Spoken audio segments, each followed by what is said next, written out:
আজ ৩.৫ মাস হয়েছে নিশাকে ফ্ল্যাটে এনে রেখেছে শ্রেয়ান। প্রথম দিকে সব কিছু ঠিকই ছিল, হঠাৎ এক রাতে সব কেমন এলোমেলো হয়ে গেল।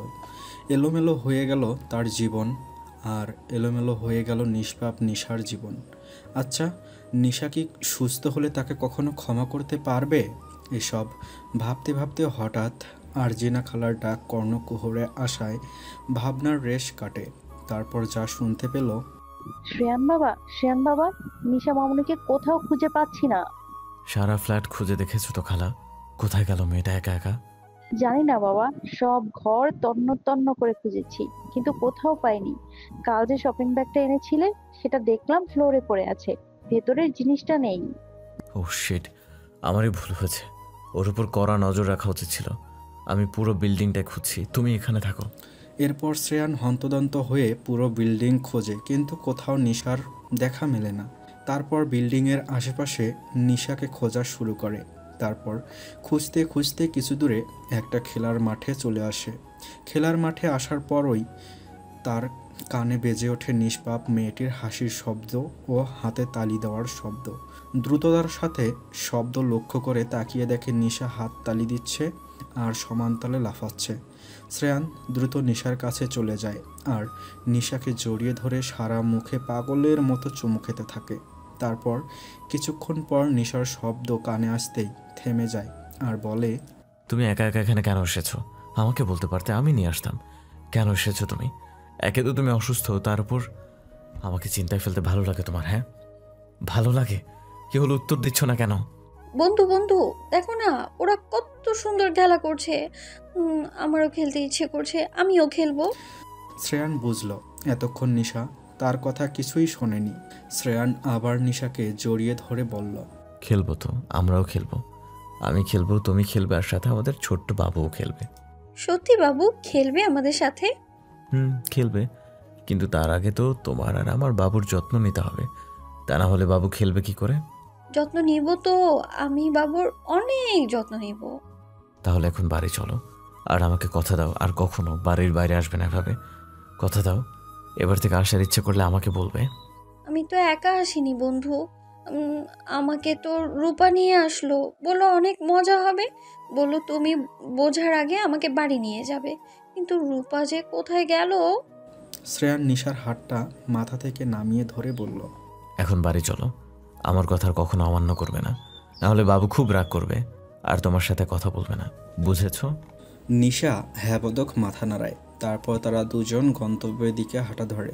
কেউ তাদের দিকে মুগ্ধ দৃষ্টিতে তাকিয়ে আছে, তো কেউ আদিক্ষেতা বলে চালিয়ে দিচ্ছে, তো কেউ তুচ্ছ তাচ্ছিল্য করছে। কিন্তু শ্রেয়ান সেদিকে পাত্তা দেয় না। সে তো নিশার সাথে একটা সুখের সংসার গড়ার চেষ্টা চালিয়ে যাচ্ছে, যেখানে সে থাকবে, নিশা থাকবে, আর তাদের ছোট্ট বাবু থাকবে। কিন্তু প্রকৃতির এই অগোছালো নিয়ম কি মেনে নেবে তাদের? সুখে থাকতে দেবে তাদের? আমার বলছি তো আমার ভুল হয়েছে, এখন আমি সেই ভুলটাই শুধরে নিতে চাই। আমি আইনিভাবে নিশাকে বিয়ে করে নিয়েছি। বাবু পৃথিবীতে আসলে এই ধর্মীয় রীতিতে বিয়েটা করে ফেলবো। আর বাবু একটু বড় হলে নিশার চিকিৎসা শুরু হবে, তারপরও একদম সুস্থ হয়ে যাবে। প্লিজ আম্মা, বোঝার চেষ্টা করো, সব কিছু ভালো হবে। ফোনের অপর দিক থেকে, তোর যা ইচ্ছা তাই কর, কিন্তু আমি বলে রাখছি তুই ওই মেয়েকে নিয়ে এ বাড়ির মুখও হবি না। আম্মা, ভুলটা তো আমার ছিল, এতে নিশার কি দোষ বলতে পারো? আমি এখানে কারোর দোষ গুণ বিচার করতে বসিনি। ওই মেয়েকে তোর বউ করে আনলে সমাজে আমরা মুখ দেখাতে পারবো না। আম্মা, এতটা নির্দয় হয়েও না। তুমি এটা কেন ভাবছো না? তুমি দাদি হতে চলেছো, তোমার নাতি নাতনি হবে। না, আমি কিচ্ছু ভাবতে চাইছি না, ফোন রাখ। টুট টুট শব্দ করে ফোনটা কেটে গেল। শ্রেয়ান এবার ব্যালকনি থেকে রুমে এলো। এসে দেখলো নিশা অগোছালো করে শুয়ে আছে। শ্রেয়ানকে দেখে পিট করে তাকালো আর বলল, বন্ধু তুমি আমার ডাকোনি কেন? আমি নামাজ পড়বো না? আমি নামাজ পড়ে বাবুর জন্য দোয়া করব না? শ্রেয়ান বলল, ডেকেছিলাম, কিন্তু তোমার ঘুম ভাঙেনি। এখন ওঠো, ফ্রেশ হয়ে এসো, নাস্তা করতে হবে। আচ্ছা বন্ধু। আর এখন নাস্তা করে আমি অফিসে যাব। তুমি একটু দুষ্টামি করবে না, খালা যা বলবে শুনবে, আর ঠিকমতো খাবার আর ওষুধ খাবে। আমি যেন না শুনি তুমি খালার কথা শুনছো না, ওকে? নিশা শ্রেয়ানের কাছে এসে শ্রেয়ানের হাত ধরে নাড়াতে নাড়াতেই বলল, তুমি কখন ফিরবে বন্ধু? তাড়াতাড়ি আসবো, তুমি বাবু আর নিজের খেয়াল রাখবে। ঠিক আছে। তারপর নিশা আর শ্রেয়ান নাস্তা করে নিল। শ্রেয়ান নিশার কাছ থেকে বিদায় নিয়ে অফিসে চলে গেল আর নিশা বাসায় রয়ে গেল। সকালে নাস্তা করে নিশা বসে তার টেডি বিয়ার নিয়ে নাড়াচাড়া করতে করতে টেডি বিয়ারের সাথে গল্প করতে লাগলো। আর আরজিনা বেগম কাজের ফাঁকে ফাঁকে নিশাকে বারবার দেখে যাচ্ছিল। নিশা টেডি বিয়ারের সাথে গল্পে এতটাই মগ্ন যে অনবরত ফোন বেজে ওঠার দিকে কোনো খেয়ালই হচ্ছে না। অপরদিকে কেউ যে তাকে একদণ্ড দেখার জন্য পাগল প্রায় সে খবর নিশার কাছে নাই। অনবরত ফোন বাজার শব্দ পেয়ে আরজিনা বেগম রুমে আসলেন এবং ফোনটা রিসিভ করে নিশাকে কথা বলতে দিলেন। অপর দিক থেকে শ্রেয়ান বলল, কি করছিলে এতক্ষণ? নিশা জবাব দিল, আমি তো খেলছিলাম আমার টেডি বিয়ারের সাথে। আমি তোমাকে বলেছি না সব সময় ফোনের কাছে কাছে থাকবে, আর আমি কল দিলে রিসিভ করবে, নইলে বাবু রাগ করবে। আর হবে না বন্ধু, দুঃখিত। থাক, আর দুঃখী ভাব করতে হবে না, সামনে এসো। বলেই ভিডিও কল দিয়ে তাতে নিশাকে দেখতে লাগলো। এতক্ষণে যেন শ্রেয়ানের অস্থিরতা কমল। নিশার সাথে এটা সেটা বলে কল রেখে দিল। শ্রেয়ান ভাবতে বসলো সে এই বাচ্চা মেয়েটাকে কি করে ভালোবাসলো। সে তো অন্য কাউকে ভালোবাসতো, তাহলে এই মেয়েটা তার সাথে জড়ালো কেন? মেয়েটার প্রতি শুধুই কি তার দায়িত্ব পালন করার জন্য এত কিছু, নাকি সে এই মেয়েটাতে গভীরভাবে আটকে গেছে, নাকি তার আধার জীবনে এক ফালি চাঁদের আলো এনে দিয়েছে মেয়েটা, তার জন্য তাকে ভালোবাসে? এত কিছু সে জানে না। সে শুধু জানে এখন কোনো মতেই মেয়েটাকে হারানোর ক্ষমতা তার নেই। এসব ভাবতে ভাবতে হাতের ফাইলগুলো গুছিয়ে নিল। আজ আর কাজ করবে না, দুপুরেই বাসায় চলে যাবে। শ্রেয়ান প্রথমে শপিং মলে গেল। গিয়ে একটা সুন্দর শাড়ি ও প্রয়োজনীয় অর্নামেন্টস সহ আরও কিছু জামা কাপড় কিনলো নিশার জন্য। তারপর শ্রেয়ান বাসায় চলে এলো। বাসায় এসে আগে গোসল সেরে নিল। নিশা অনেক আগেই গোসল করে নিয়েছে। নিশা ও শ্রেয়ান দুজনে দুপুরের খাবার খেয়ে নিল। আজ শ্রেয়ান তাড়াতাড়ি বাসায় ফিরেছে বলে আরজিনা বেগম তার কাজ শেষ করে চলে গেল। তারপর শ্রেয়ান নিশাকে বলল, আজ আমি আর তুমি বাইরে যাবো একটু পরে, ওকে? তবে তুমি কথা দাও কালকের মতো কাজ আর করবে না। আর করব না বন্ধু, সরি। প্রমিস? প্রমিস।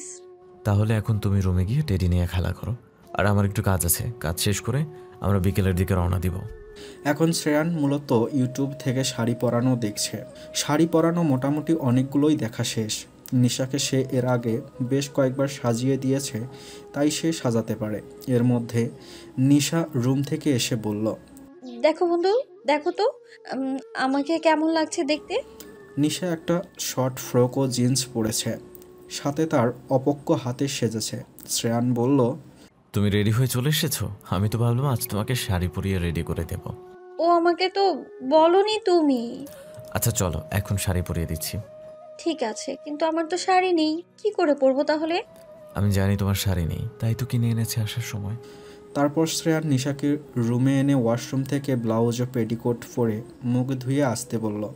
নিশাও একটু পর ব্লাউজ ও পেটিকোট পরে মুখ ধুয়ে বেরিয়ে এলো ওয়াশরুম থেকে। শ্রেয়ান একবার নিশার উন্মুক্ত পেট ও গলার দিকে একবার তাকিয়েও আবার চোখ ফিরিয়ে শাড়ি এনে পরাতে লাগলো।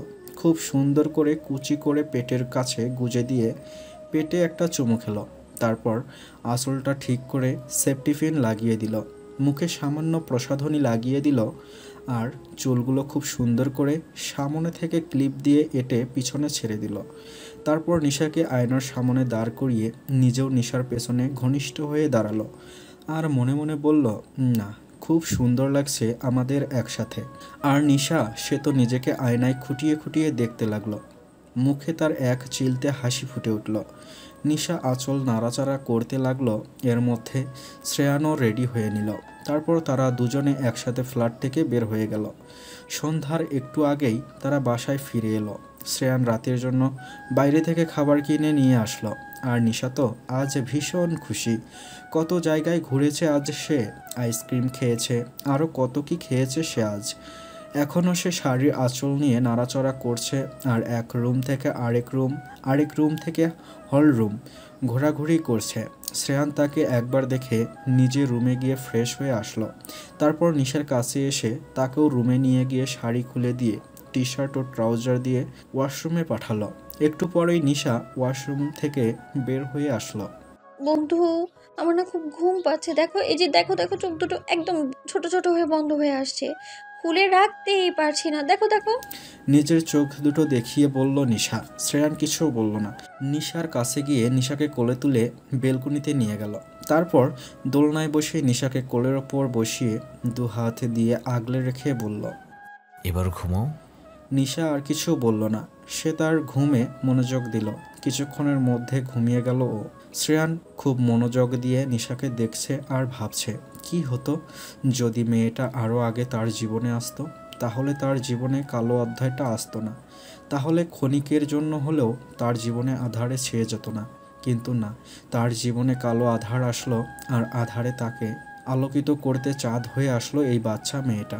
জীবন আধার হয়েছিল বলেই তো চাঁদের মূল্য বুঝল। এই যে মেঘে ঢাকা আকাশ পরিবেশটা ঘুমট করে তুলেছে, চারদিকে আধারে ছেয়ে আছে, তবুও সে চন্দ্রবিলাস করছে। আধারে চন্দ্রবিলাস। তার কোলেতেই আস্ত একটা চাঁদ রয়েছে, তার চাঁদ। আর এখন তাকে অনেক বছর বাঁচতে হবে প্রতিটা আধারের চাঁদে চন্দ্রবিলাস করতে। ভাবতে ভাবতেই সে নিশার সারা গালে চুমু খেয়ে নিল। এরপর সে এগিয়ে গেল নিশার ঠোঁটের কাছে। ঠোঁটে একবার গভীর চুমু খেয়ে নিশাকে একটু উঁচু করে ধরল।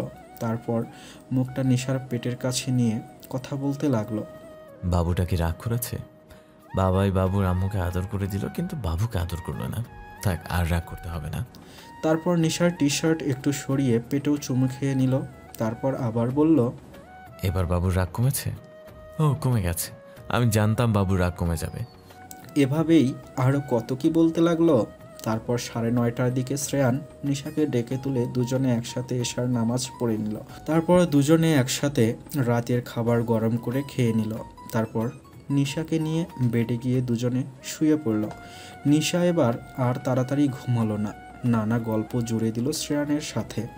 শ্রেয়ানও মনোযোগ দিয়ে সব শুনতে লাগলো আর মনে মনে ভাবলো এই তো সে সুখী। তাহলে তার মা কেন বুঝছে না তার সুখ? ভেবেই একটা দীর্ঘশ্বাস ছাড়ল। না, তার মায়ের সাথে সামনাসামনি বসে কথা বলতে হবে, বোঝাতে হবে সবটা মাকে। আরও কিছুক্ষণ গল্প করে দুজনে ঘুমিয়ে পড়ল। ছোট্ট নিশা শ্রেয়ানের বলিষ্ঠ বুকের সাথে একদম মিশে ঘুমিয়ে আছে। এভাবেই কেটে গেল আরও কিছুদিন। এখন নিশার প্রেগনেন্সি 3 মাস চলছে। একদিন রাতে হঠাৎ নিশার প্রচণ্ড পেটে ব্যথা শুরু হলো। নিশা পেটে হাত দিয়ে কাঁদতে লাগলো। এদিকে শ্রেয়ান ঘুম ভেঙে দেখে নিশা পেটে হাত চেপে ধরে কাঁদছে। শ্রেয়ান কি করবে তখন কিছু মাথায় আসে না তার। নিশার পেট থেকে হাত সরিয়ে জাপটে ধরে তাকে আর বলতে থাকে, কিচ্ছু হবে না, তোমার কিছুই হবে না। তারপর নিজেই ভাবতে থাকে সে কি করবে। তারপর মাথায় কিছু আসতেই গাইনি ডাক্তার মিসেস ফারহানাকে কল করে সবটা বলে। গাইনি ডাক্তার তাকে দ্রুত হাসপাতালে নিয়ে এমার্জেন্সিতে ভর্তি করাতে বলেন। এদিকে নিশা আগের মতোই কাঁদতে থাকে। শ্রেয়ান দ্রুত ফোন, গাড়ির চাবি ও ওয়ালেট পকেটে পুরে ওই অবস্থায় নিশাকে নিয়ে হাসপাতালে চলে যায়। হাসপাতালে আস্তে আস্তে নিশার কান্নার বেগ যেন আরও বেড়ে যায়। শ্রেয়ান তাকে দ্রুত এমার্জেন্সি ডাক্তার দেখায়। ডাক্তার তাকে ব্যথা কমানোর জন্য ইঞ্জেকশন দেয়। তারপর নিশাকে আলট্রাসোনোগ্রাফি করা হয়। রিপোর্ট দেখে ডাক্তার বলে সব কিছু নর্মাল এবং আরও বলেন প্রেগনেন্সিতে এরকম ব্যথা প্রায়ই দেখা দেয়। শ্রেয়ান মাথায় হাত দিয়ে বসে পড়ে, ভাবতে থাকে কি করবে এখন সে। নিজেকে সামলাবে নাকি নিশাকে সামলাবে? তার নিজেকে পাগল পাগল লাগছে।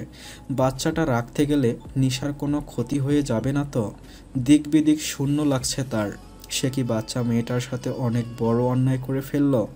কিন্তু সে তো নিশার সব খেয়াল রাখছে, তাকে ভালোবাসছে। আর কিছু ভাবতে পারল না সে। নিশার পাশে বসে নিশার হাত জোড়া শক্ত করে ধরে আছে আর নিশা ঔষধের অ্যাকশনে ঘুমে আছে। ঘন্টা 2-1-এর মধ্যে নিশাকে ডিসচার্জ করে দেওয়া হলো। শ্রেয়ান তাকে খুব যত্ন করে বাসায় নিয়ে আসলো। সাথে প্রয়োজনীয় মেডিসিন হাসপাতাল থেকে কিনে নিয়ে আসলো। বাকিটা রাত শ্রেয়ানের চোখে আর ঘুম ধরা দিল না। সে নিশাকে জড়িয়ে ধরে তার মাথায় হাত বুলিয়ে দিতে লাগলো। এভাবেই একটা সময় আজান দিল। শ্রেয়ান নিশার মাথাটা সযত্নে বালিশে রেখে উঠে বসল। নিশার মুখটা একদম ফ্যাকাশে হয়ে গেছে। সে একটু ঝুঁকে নিশার কপালে চুমু খেল। তারপর উঠে গিয়ে নামাজ পড়ে আসলো। নামাজ পড়ে আবার নিশাকে জড়িয়ে ধরে শুয়ে পড়ল। নিশার ঘুম ভাঙল সকাল 10:30টায়। উঠে আড়মোড়া ভাঙতেই শ্রেয়ান এগিয়ে এলো, তাকে সোজা করে বসিয়ে জিজ্ঞেস করলো, এখন কেমন লাগছে? ভালো। চলো তোমাকে ফ্রেশ করিয়ে দেই। আমি পারবো বন্ধু। আচ্ছা, তাহলে আমি ওয়েট করছি, তুমি ফ্রেশ হয়ে আসো। নিশা ফ্রেশ হতে গেল আর শ্রেয়ান আরজিনা খালাকে রুমে খাবার দিয়ে যেতে বলল। তারপর নিশা ফ্রেশ হয়ে বের হতেই শ্রেয়ান তাকে ডিভানে বসিয়ে নিজে খাবার মেখে খাইয়ে দিল। তারপর পানি খাইয়ে মুখ মুছে দিল, তারপর নিজেও খেয়ে নিল। শ্রেয়ান আজ আর অফিসে গেল না। এখন সে প্রায়ই অফিসের কাজ ওয়ার্ক ফ্রম হোম করে থাকে। আজও তাই করবে। তাই সে ল্যাপটপ নিয়ে ডিভানে বসল। ল্যাপটপ কোলের ওপর রেখে একবার নিশার দিকে নজর দিয়ে কাজ শুরু করলো। আর ওদিকে নিশা টেডি নিয়ে নাড়াচাড়া করছে। শ্রেয়ান এখন আগের চেয়েও আরও বেশি যত্ন নিচ্ছে নিশার। আজও সে মায়ের সাথে কথা বলে মানানোর চেষ্টা করতে লাগলো। তবে আগের ন্যায় আজও সে ব্যর্থ। একটি দীর্ঘশ্বাস ছাড়ল সে। বিকেলবেলা শ্রেয়ান নিশাকে নিয়ে বিল্ডিংয়ের বাইরে খেলার মাঠে গেল। সেখানে ছোট বাচ্চারা ক্রিকেট খেলছে, কানামাছি খেলছে, ছোটাছুটি করছে। নিশা সেসব দেখে হাতে তালি দিতে লাগলো। নিশা অবশ্য সবার সাথে খেলতে চেয়েছিল, তবে শ্রেয়ান এটা সেটা বলে খেলতে দেয়নি। তবুও নিশা বাইরে এসে খুব খুশি। একটু পর তারা একটু দূরে বেঞ্চে গিয়ে বসলো। কাছেই কিছু ফুলের দোকান ছিল। শ্রেয়ান সেখান থেকে কিছু ফুল কিনে এনে নিশার হাতে ধরে দিল। নিশার খুশি এবার দেখে কে? শ্রেয়ানও খুশি হলো নিশার খুশি দেখে। তার জীবনই তো ব্যর্থ যদি নিশা তার সাথে না থাকে, নিশা হাসি খুশি না থাকে। তার হৃদয়ে প্রশান্তির শীতল হাওয়া বয়ে গেল। কখনো কোথাও হারাতে দেবে না সে এই মেয়েটাকে। এরপর শ্রেয়ান নিশার দিকে আরেকটু এগিয়ে নিশার চুলে কয়েকটা ফুল গুজে দিল। তারপর নিশার হাস্যোজ্জ্বল মুখের মুহূর্তটা ক্যাপচার করে রাখলো। সন্ধ্যার একটু আগে তারা ফিরে এলো। পরের দিন খুব ভোরে নিশার ঘুম ভাঙল। শ্রেয়ান ঘুম পাড়াতে চেয়েও আর পারল না। অজ্ঞতা তাকেও উঠতে হলো। সকালে ব্রেকফাস্ট করে সবে মাত্র শ্রেয়ান রুমে প্রবেশ করেছে। আর নিশা সকাল সকাল ওঠার কারণে আবার ঘুমানোর প্রস্তুতি নিচ্ছে। এমন সময় ডোরবেল বেজে উঠল। কিছুক্ষণ পরে অর্জিনা খালার উৎফুল্ল সহিত ডাক এলো। শ্রেয়ান এগিয়ে গিয়ে দেখল তার বাবা বোন এসেছে। শ্রেয়ান তাদের সাথে কুশল বিনিময় করল। তরিকুল রহমান মেয়েকে নিয়ে হুট করেই চলে এসেছেন।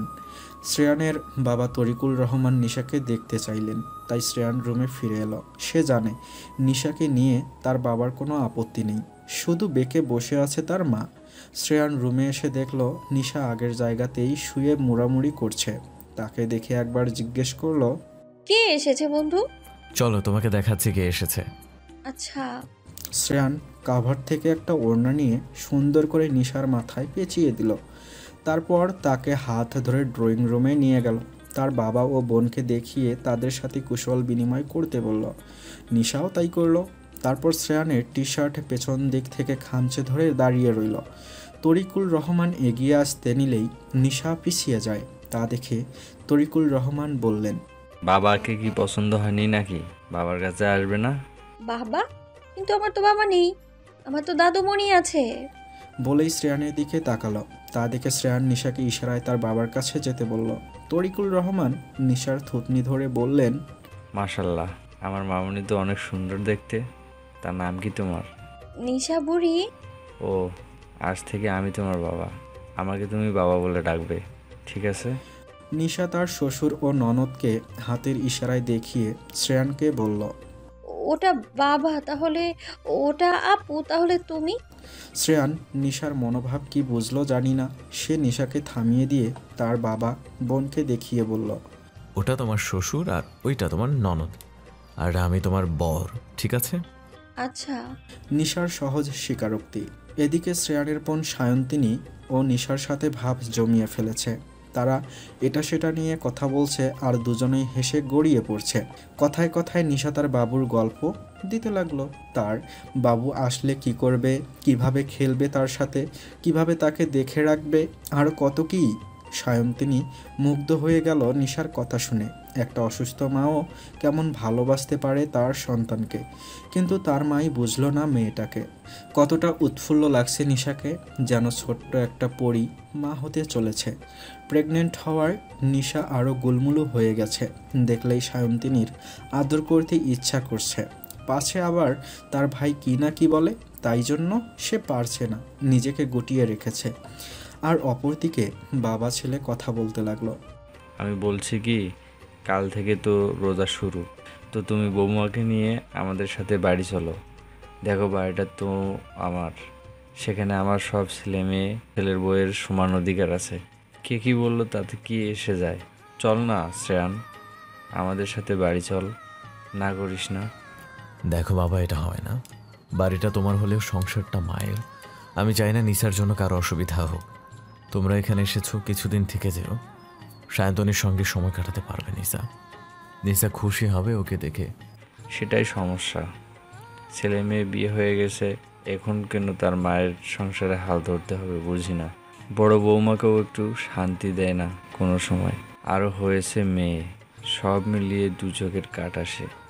তোর সাথেও তো কম কিছু করেনি, সব ভুলে গেছে তোর মা। তাই জন্যই তো বলছি আমরা এখানে থাকি। তুমি চাইলে সায়ন্তকে নিয়ে আমাদের সাথে থাকতে পারো। না রে শ্রেয়ান, তবে মাঝে মাঝে আসবো তোদের দেখতে। আচ্ছা বাবা, তাহলে তোমরা থাকো, কিছু লাগলে খালাকে বলো। আমি একটু বাজারে যাচ্ছি। আমি সাথে যাই।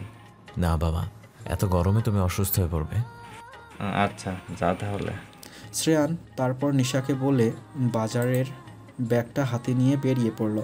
সায়ন্তিনীর খুব ভালো লাগলো তার ভাবির প্রতি ভাইয়ের ভালোবাসা দেখে। এখন তার ভাই কত সুখী, আর কিছু মাস আগেও কতটা আপসেট দেখাতো তার ভাইকে। এবারে তার ভাইয়ের বাঁচার লক্ষ্য এসে গেছে। আগের বারের সংসারটা তো 6 মাসও টিকলো না, শুধু শুধু তার ভাইকে সাফার করতে হলো ভেবেই একটা দীর্ঘশ্বাস ছাড়ল। দুপুরবেলা সবাই একসাথে খেতে বসলো। তারপর যে যার রুমে বিশ্রাম নিতে লাগলো। শ্রেয়ান দেখলো নিশা অনেকক্ষণ ধরে রুমে আসছে না, তাই সে নিশাকে খুঁজতে খুঁজতে সায়ন্তিনী অবস্থানরত রুমের সামনে এসে দেখলো দরজা হালকা খোলা। দরজার ফাঁকের দিকে তাকিয়ে তো শ্রেয়ান অবাক।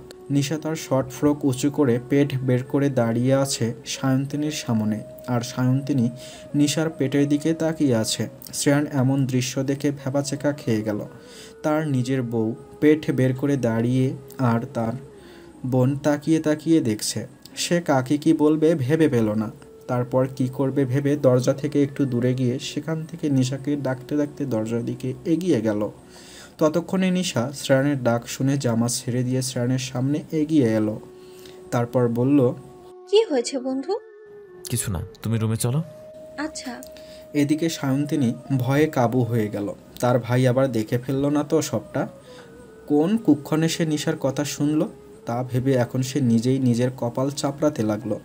রুমে নিয়ে গিয়েই শ্রেয়ান নিশাকে জিজ্ঞেস করলো, ওখানে কি করছিলে? কোথায়? সায়ন্তনের রুমে। আমি তো ননদকে আমার বাবু দেখাচ্ছিলাম। দেখো না বাবু কত বড় হয়ে গেছে। বলেই আবার জামা উঁচু করে ধরল। শ্রেয়ান এই মেয়েটার ওপর রাগ করবে না কি করবে ভেবে পেল না। সে শান্ত কণ্ঠে বলল, এভাবে বাবু দেখতে হয় না। তুমি আর কাউকে এভাবে বাবু দেখাবে না। বাবু পৃথিবীতে আসলে সবাই দেখবে, ঠিক আছে? কিন্তু তুমি তো দেখো এইভাবে বাবু, তাহলে ননদকে দেখাবো না কেন? এভাবে শুধু আমার দেখার অধিকার আছে, কারণ আমি তোমার বর আর বাবুর বাবা। আর কাউকে এভাবে দেখাবে না, বুঝেছো? তাহলে কাজের খালা কেন দেখতে চায় বারবার বলো তো? মানে কি বলছে এসব? আরজিনা খালা বাবু দেখতে চায়, আর তুমি বাবু দেখাও? আমি দেখাতে চাইনি বন্ধু। কাজের খালা জোর করে দেখেছে গতকালের আগের দিন, আর বলেছে উনি নাভি দেখে বলতে পারেন বাবু ছেলে হবে নাকি মেয়ে হবে। তা কি হবে বলেছে? বলেনি তো, বলার আগে আমি দৌড়ে পালিয়েছি আর দেখতেই দিনি। তাহলে সায়ন্তনাকে কেন দেখালে? ওটা তো তোমার বোন হয়, তাই দেখিয়েছি। আর কখনো কাউকে দেখাবে না, বুঝেছো? আর এখন চলো, বেডে ঘুমাতে হবে। বলেই শ্রেয়ান নিশাকে নিয়ে ঘুমাতে গেল। তারপর দুজনেই শুয়ে কিছুক্ষণ পর ঘুমিয়ে গেল। নিশা বাচ্চাদের মতো শ্রেয়ানকে জড়িয়ে ধরে এক পা শ্রেয়ানের পায়ের ভাঁজে রেখে ঘুমিয়ে গেল। এভাবে কেটে গেল কয়েকটা ঘন্টা। সন্ধ্যার দিকে শ্রেয়ানের ঘুম ভাঙল। মূলত সে আজানের শব্দে জেগে উঠেছে। তারপর সে নিশাকেও ডেকে ঘুম থেকে তুলল। তারপর দুজনে ফ্রেশ হয়ে অজু করে নামাজ পড়ে নিল।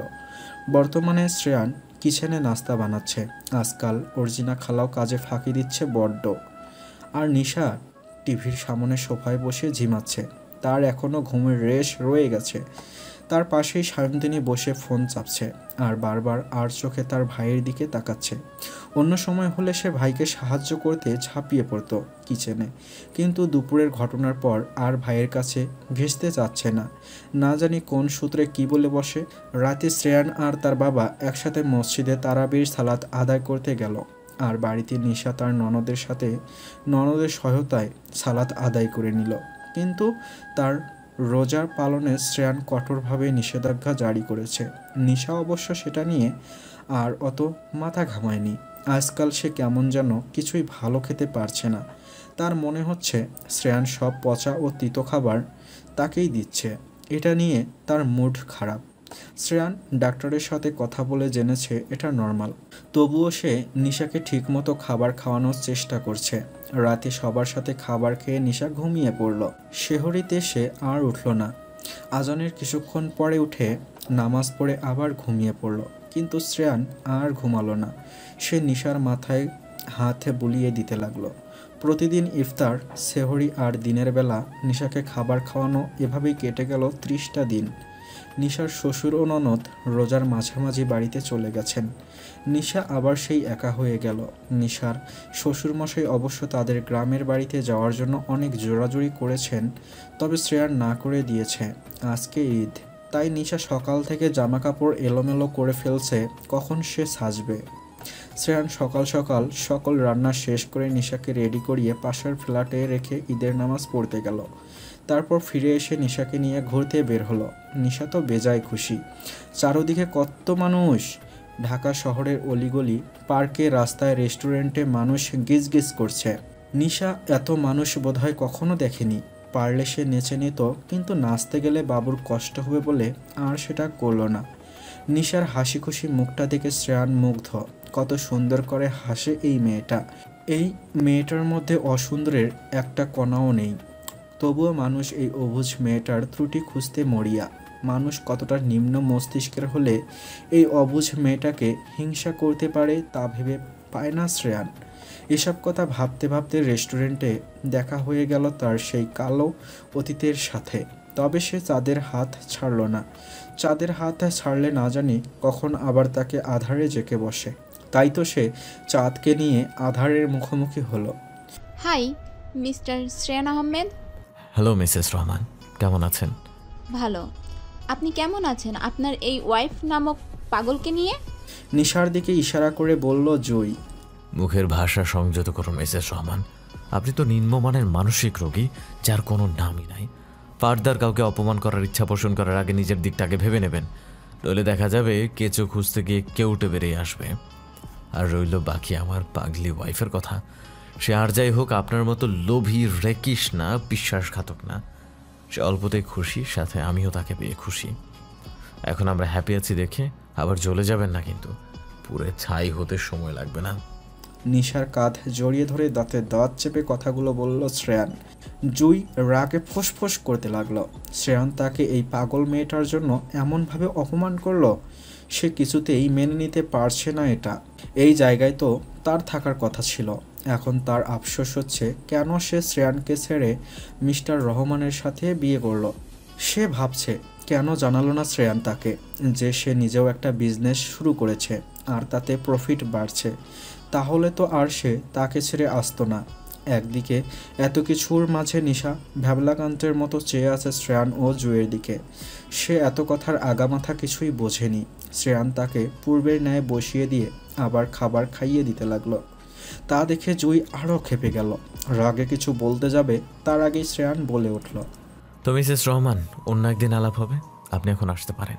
মিস্টার রহমান হয়তো আপনার জন্য অপেক্ষা করছে। বুঝতেই তো পারছেন বেচারা বুড়ো বয়সে আর কত ধকল সামলাবে। বলেই আবার নিজের কাজে মন দিল শ্রেয়ান। পথ শিশুদের ও ইতিমখানার বাচ্চাদের খাবার ও টাকা দিয়ে বিকেলবেলা শ্রেয়ান নিশাকে সাথে নিয়ে তার বন্ধু শাকিলের বাসায় গেল। সেখানে তার আরও কিছু বন্ধু বান্ধব উপস্থিত আছে। মূলত তারাই শ্রেয়ান আর নিশার বিয়ের সাক্ষী। সেখানে গিয়ে সে সবার সাথে কুশল বিনিময় করলো। নিশা ও তার দেখাদেখি সবার সাথে কুশল বিনিময় করলো। সবাই অনেক মজা করলো সেখানে। আড্ডা, মজা, খাওয়া দাওয়া সব শেষে রাত 10টার দিকে বাসায় ফিরল শ্রেয়ান আর নিশা। নিশা সারাদিন ঘোরাঘুরি করে অনেক ক্লান্ত। সে ঘুমাতে নিলেই শ্রেয়ান এসে বাধা দিল। শ্রেয়ান নিজে ফ্রেশ হয়ে এসে নিশাকে ফ্রেশ হতে পাঠালো। নিশা ফ্রেশ হয়ে আসতেই শ্রেয়ান তাকে নিজের পাশে এনে বসালো। নিশা শ্রেয়ানের কাজে প্রচণ্ড বিরক্ত। তার ঘুম পাচ্ছে অথচ তাকে ঘুমাতে দেওয়া হচ্ছে না। শ্রেয়ান কিছু বলতে উদ্যত হতেই নিশা বলল, বন্ধু আমার না ঘুম পাচ্ছে, আমি ঘুমাবো। আচ্ছা ঘুমিও, আগে আমার কথা শোনো, তারপর আমি তুমি একসাথে ঘুমাবো। তার আগে দেখো তোমার জন্য সারপ্রাইজ আছে। আচ্ছা তাহলে দেখাও তাড়াতাড়ি, ঘুমাবো আমি। শ্রেয়ান নিশার সামনে একটা শপিং ব্যাগ ধরল।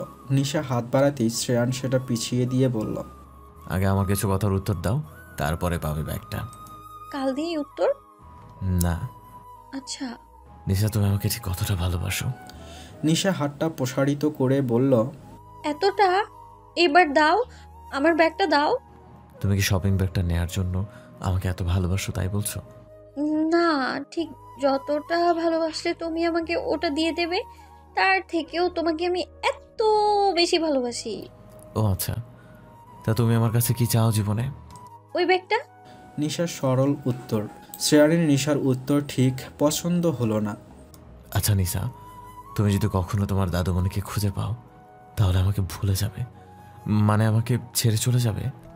না, দাদুমণিকেও এখানে নিয়ে আসবো, তারপর আমরা সবাই মিলে একসাথে থাকবো এখানে আর অনেক মজা করব। শ্রেয়ানের কোলে বসে শ্রেয়ানকে জড়িয়ে ধরে বলল নিশা। নিশার শেষ উত্তর শুনে শ্রেয়ানের একটু ভালো লাগলো, তবুও তার মনটা খারাপ হয়েই রইল।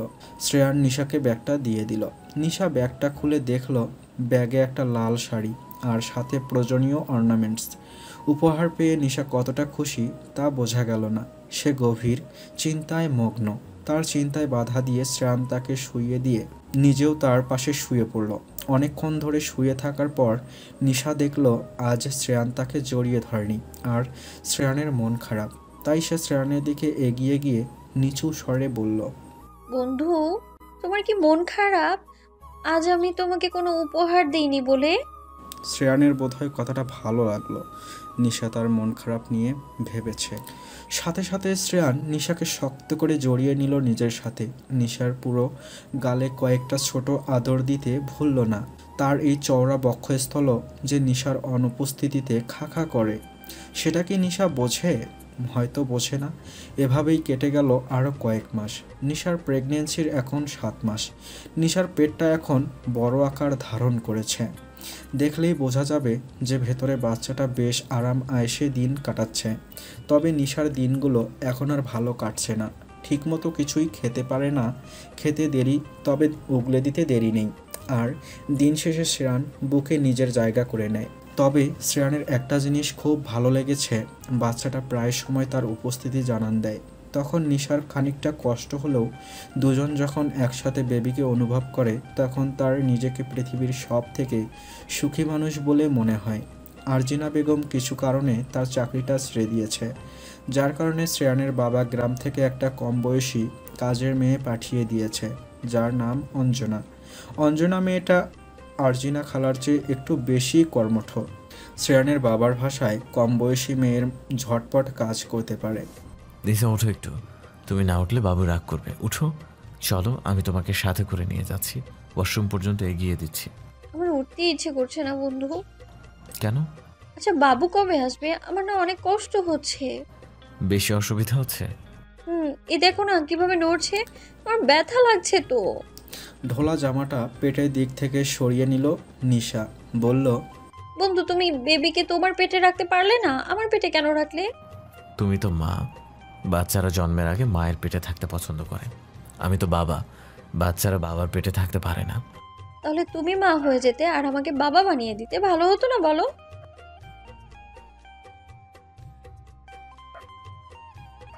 পচা বাবু, ওরা আমাকে শুধু কষ্ট দিচ্ছে। নিশা সামান্য লজ্জা পাওয়ার ভঙ্গি করে বলে, আস্তে ধীরে ওয়াশরুমে চলে গেল। আর এদিকে শ্রেয়ান নিশার সামনে হাসি খুশি থাকলেও চিন্তায় যেন শেষ নেই। আর তো মাত্র কিছুদিন, নিশা কি করে সহ্য করবে ডেলিভারি পেইন ভাবতেই তার বুকটা কেঁপে উঠছে। আর সেই বা কেমনে সহ্য করবে নিশার কষ্ট? মেয়েটা তো অবুঝ, তাকে যে যা বোঝায় সে তো তাই বোঝে। বিশেষ করে শ্রেয়ান যা বোঝায় সে তাই বোঝে, তাই করে। শ্রেয়ানের কথা শুনেই নিশা এতদিন অনেক ছোট বড় ব্যথা সহ্য করে গেছে, কিন্তু অন্তিম মুহূর্তে সে সহ্য করতে পারবে তো? চিন্তায় চিন্তায় শ্রেয়ানের শেষ হয়ে যাওয়ার মতো অবস্থা। তার একটা ভুলে না জানি ভবিষ্যতে কী হতে চলেছে।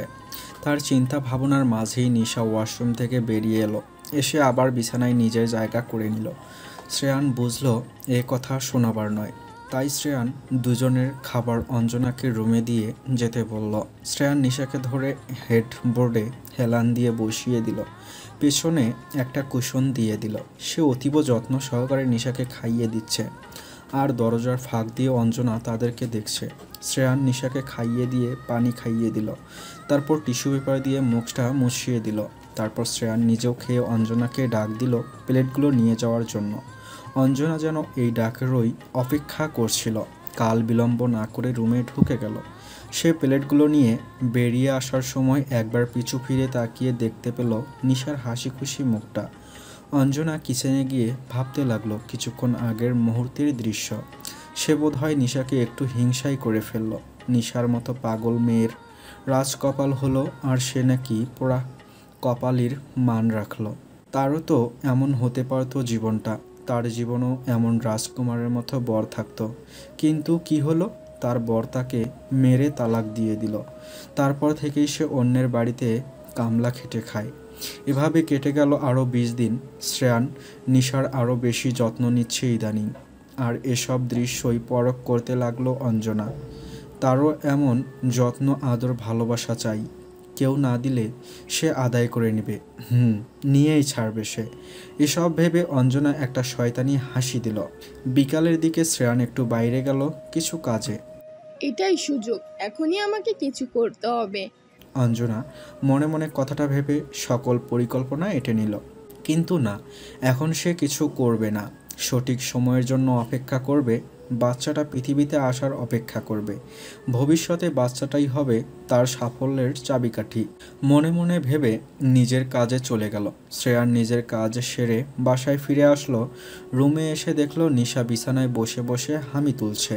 সে মুচকি হেসে টি শার্ট ও ট্রাউজার নিয়ে ওয়াশরুমে চলে যায়, আর নিশা আগের মতোই বসে থাকে। মনে হচ্ছে সে এটা সেটা বায়না ধরার আগাম প্রস্তুতি নিচ্ছে। তবে বায়না ধরার আগেই বলল, কি হয়েছে? বন্ধু, আমার না গান শুনতে ইচ্ছে করছে। ওই যে তোমার বন্ধুরা আসলে যে গানটা গেয়েছিলে না, ওই গানটা। ও আচ্ছা, রাতে শোনাই। আচ্ছা। নিশা অধীর আগ্রহে অপেক্ষা করতে লাগলো রাত হওয়ার। অবশেষে সেই সময় এসেই গেল। নিশা ও শ্রেয়ান রাতের খাবার খেয়ে বেলকনিতে গিয়ে বসল। শ্রেয়ানের হাতে গিটার। নিশাকে ইশারা করতেই সে আস্তে ধীরে গিয়ে শ্রেয়ানের কোল দখল করে নিল। শ্রেয়ান নিশাকে তার বুকের সাথে মিশিয়ে নিয়ে গিটারের সুর তুলল।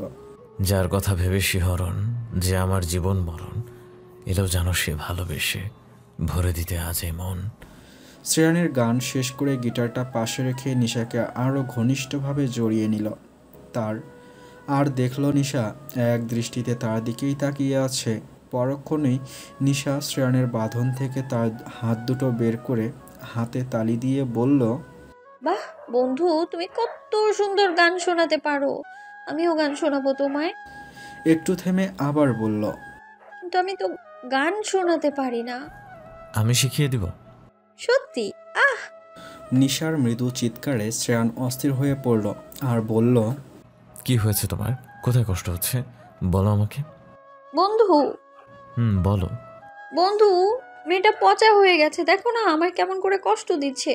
মনে হচ্ছে এখানে স্টিক দিয়ে জোরে জোরে খোঁচা দিচ্ছে, খুব ব্যথা করছে আমার। কাঁদতে কাঁদতে পেটের বাম সাইডে দেখিয়ে বলল নিশা। শ্রেয়ান নিশার চোখের পানি মুছিয়ে দিয়ে বলল, কেঁদো না, মেয়েকে আমি বুকে দিব। আমার নিজাকে কষ্ট দিচ্ছ, আর পৃথিবীতে আসলে পরে ওকেও মেরে দিব। শ্রেয়ান বুঝেছে তার মেয়ের উপস্থিতি জানানে নিশার কষ্ট হচ্ছে, আর অবুঝ নিশা এই ব্যথা সহ্য করতে না পেরে কেঁদে ফেলল। সেই বা কী করবে? এ ব্যথা যে নিশাকে সহ্য করতেই হবে। সে যদি পারত তাহলে নিশার সকল ব্যথা সে নিজে শুষে নিত। তবে সৃষ্টিকর্তা তাকে সেই অলৌকিক শক্তি প্রদান করেনি বিধায় সে সেটা করতে পারবে না। এসব ভাবনার মাঝেই নিশার কণ্ঠ কর্ণগোচর হলো। বন্ধু, তুমি মেয়ে বাবুকে মারবে? তুমি চাইলে মারবো। তুমি চাও? না, ও তো বাবু, ওকে মারলে ও ব্যথা পাবে না? তুমি ওকে বড় হলে মেরে দিও। আচ্ছা। তারপর পুরো সময় শ্রেয়ান মেয়ে ও মেয়ের মাকে উপভোগ করতে লাগলো, যেন ছোট্ট একটি চাঁদের দেহে আরও ছোট্ট একটি চাঁদ। হ্যাঁ, তারা আল্ট্রাসোনোগ্রাফির মাধ্যমে জানতে পেরেছে যে পৃথিবীতে আসতে চলেছে সে একজন মেয়ে, তাদের মেয়েবাবু হতে চলেছে। সে একা একা মেয়ের সাথে বকবক করতে লাগলো, যেন এখন এটাই তার প্রধান কাজ। তারপর খেয়াল করলো নিশা তার কোলেই তন্দ্রায় আচ্ছন্ন হয়ে পড়েছে। সে শেষবার মেয়ে এবং মেয়ের মাকে আদর করে নিয়ে নিশাকে কোলে করে নিয়ে রুমে চলে গেল। নিশাকে শুইয়ে দিয়ে সে আলো নিভিয়ে নিজেও নিশাকে জড়িয়ে ধরে শুয়ে পড়ল। এখন শ্রেয়ান বলতে গেলে বাড়িতেই থাকে সব সময়, ওয়ার্ক ফ্রম হোম কাজ করে এবং মাঝে মাঝে অফিসে গিয়ে ফাইল পত্র জমা দিয়ে আসে ও মিটিং অ্যাটেন্ড করে। দিন রাতগুলো এভাবেই কাটতে লাগলো। অবশেষে সেই অন্তিম মুহূর্ত এসেই গেল নিশা ও শ্রেয়ানের জীবনে। একদিন রাত 1টার দিকে কান্নার শব্দ শুনে শ্রেয়ান জেগে গেল। নিশা জোরে জোরে কাঁদতে লাগলো। নিশার অবস্থা দেখে শ্রেয়ান যেন বাকহারা হয়ে গেল। তার পুরো শরীর ঘামতে লাগলো। নিশা পেট চেপে ধরে আরও কাঁদতে লাগলো। শ্রেয়ান ভালো করে লক্ষ্য করল নিশার ওয়াটার ব্রেক করে গেছে।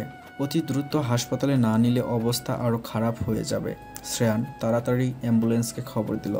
নিশার এই অবস্থায় গাড়িতে চড়লে হিতে বিপরীত হতে পারে। হাসপাতালে নিশার জন্য এমার্জেন্সি সিট বুক করা ছিল, সেখানেই তাকে নিয়ে গেল। শ্রেয়ান শুধু তার দুজন ক্লোজ ফ্রেন্ডকে খবর দিল। আর কিছু করা তার পক্ষে সম্ভব নয়। কোনো রকমে নিশাকে হাসপাতালে নিয়ে যাওয়া হলো। নিশার অবস্থা আরও খারাপ হয়ে গেল, তবুও তার জ্ঞান আছে। নিশাকে ওটিতে নিয়ে যাওয়া হয়। দ্রুত সিজারিয়ান পদ্ধতি ব্যবহার করে বাচ্চাটাকে পৃথিবীতে আনতে হবে। মা বাচ্চা দুজনের অবস্থা খুবই খারাপ। নিশার শ্বাস দ্রুত ওঠানামা করছে। নিশাকে নিয়ে যাওয়ার পর শ্রেয়ান ধপ করে ফ্লোরে বসে পড়ল। এতক্ষণ আটকে রাখা চোখের পানি তার বাঁধ ভাঙল। তার বন্ধুরা তাকে সান্ত্বনা দিল যে নিশার কিছু হবে না। সে সান্ত্বনা বাণী শ্রেয়ানের কান অবধি পৌঁছলো না। তার কানে শুধু নিশার কান্নারত কণ্ঠে বলা কথাগুলোই বাজছে। বন্ধু, আমার না কষ্ট হচ্ছে, আমি মরে যাচ্ছি। বন্ধু, বাঁচাও আমায়, আমি সহ্য করতে পারছি না, আমায় বাঁচাও। শ্রেয়ানের এখন গিল্টি ফিল হচ্ছে। তার জন্যই তো আজকে নিশাকে এত কষ্ট সহ্য করতে হচ্ছে। সে যদি নিজেকে সামলে রাখত তাহলে আজ আর এই দিন দেখতে হতো না। সে নিশার আদর যত্ন করার আগে সে নিশাকে কষ্ট দিয়ে ফেলেছে। শ্রেয়ান অতীতের ভাবনায় ডুব দিল। অতীত আজ থেকে 1 বছর আগের কথা। একদিন রাতে শ্রেয়ানের গাড়ি প্রচণ্ড বেগে ছুটছে। তখন আনুমানিক রাত 8টা বাজে। সামনে রাস্তার মাঝে প্রচণ্ড ভিড় দেখে শ্রেয়ান গাড়ির ব্রেক কষে। তারপর গাড়ি থেকে বাইরে বেরিয়ে ভিড় সরিয়ে দেখতে পায় একটি মেয়ে অচেতন অবস্থায় পড়ে আছে রাস্তার এক সাইডে। মাথা থেকে প্রচণ্ড রক্ত পড়ছে, সম্ভবত মাথা ফেটে গেছে।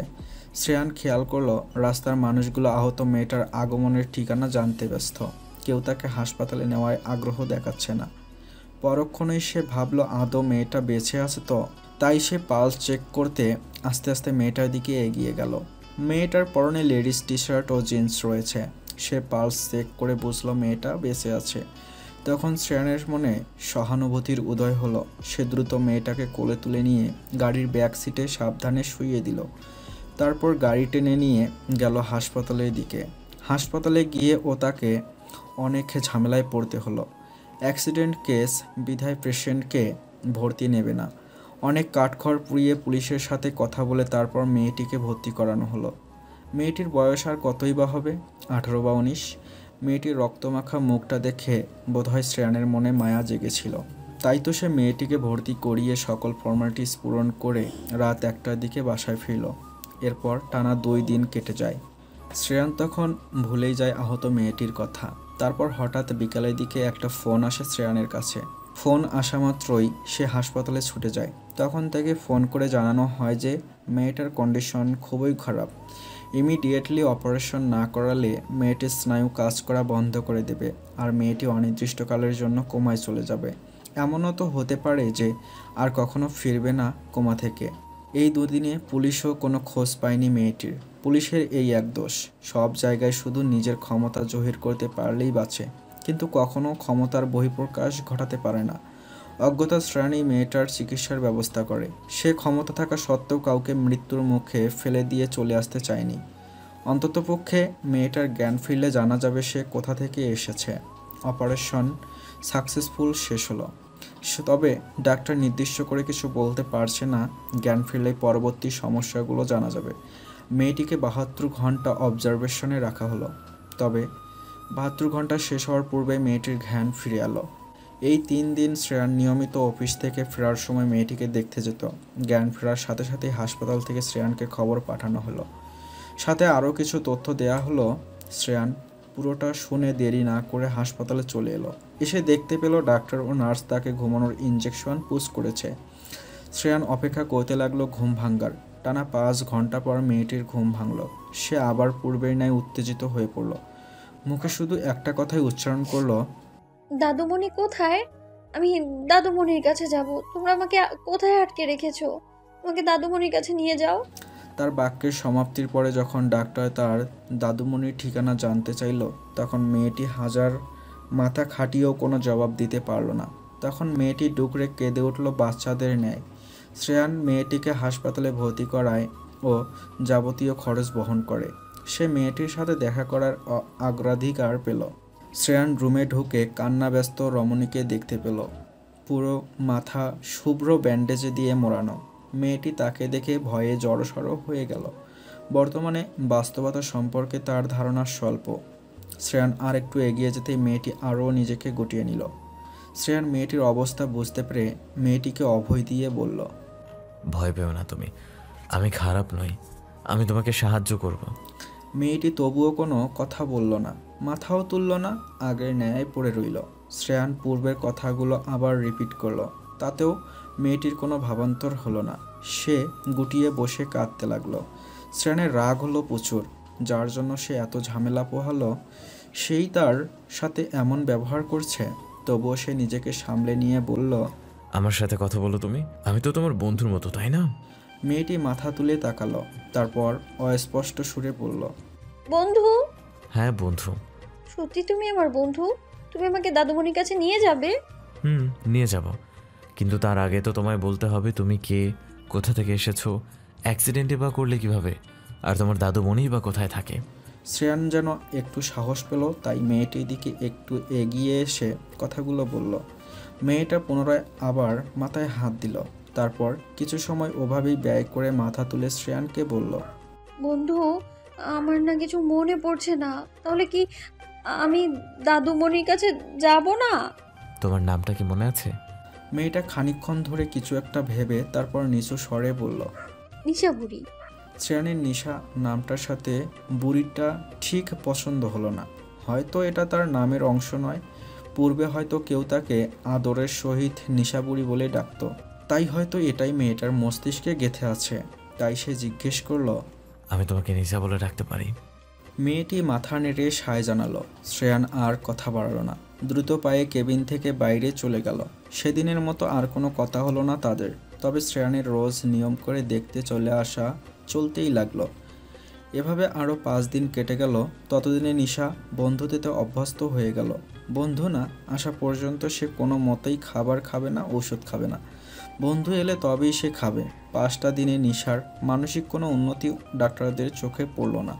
প্রথমে তারা ভেবেছিল চিকিৎসার ফলে অবস্থার উন্নতি হবে এবং মেয়েটি যখন একটু মনে করতে পারবে তখন পুরোটা মনে করতে পারবে, কিন্তু তাদের ধারণাকে ভুল প্রমাণিত করে নিশার অ্যামনেশিয়া উইকিপিডিয়া ধরা পড়েছে, সাথে মানসিক ভারসাম্য হারিয়ে ফেলেছে। মেয়েটির স্মৃতি কবে ফিরবে তার কোনো নিশ্চয়তা নেই। তবে একটা উপায়ে মেয়েটির অতীতের কথা জানা সম্ভব। হ্যাঁ, হিপনোটাইটিসের মাধ্যমে মেয়েটির অতীত সম্পর্কে জানা সম্ভব। তবে এর দারুণ পার্শ্ব প্রতিক্রিয়া থাকায় শ্রেয়ান তাতে রাজি হয় না। দরকার পড়লে সে মেয়েটিকে নিজের বাড়িতে রাখবে, তবুও একবার মৃত্যুর মুখ থেকে ফিরিয়ে এনে আবার মৃত্যুর মুখে ঠেলে দিতে পারবে না। তারপর আরও কিছুদিন পর মেয়েটিকে অর্থাৎ নিশাকে শ্রেয়ানের বাসায় নিয়ে যায়। সেখানে সে নার্সের কেয়ারে থাকতো। কিছুদিন যেতেই নার্সের প্রয়োজনীয়তা ফুরালে শ্রেয়ানের ফ্ল্যাটের কাজের খালায় নিজ দায়িত্বে নিশার খেয়াল রাখত, এমনকি রাতে তার সাথে থাকতো আর টেক কেয়ার করতো। মাঝে মাঝে শ্রেয়ান অফিস থেকে ফিরলে নিশার সাথে স্বল্প সময় ব্যয় করত। আবার কখনো কখনো দেখা যেত নিশা শ্রেয়ানের রুমের বিছানায় ঘুমে কাবু।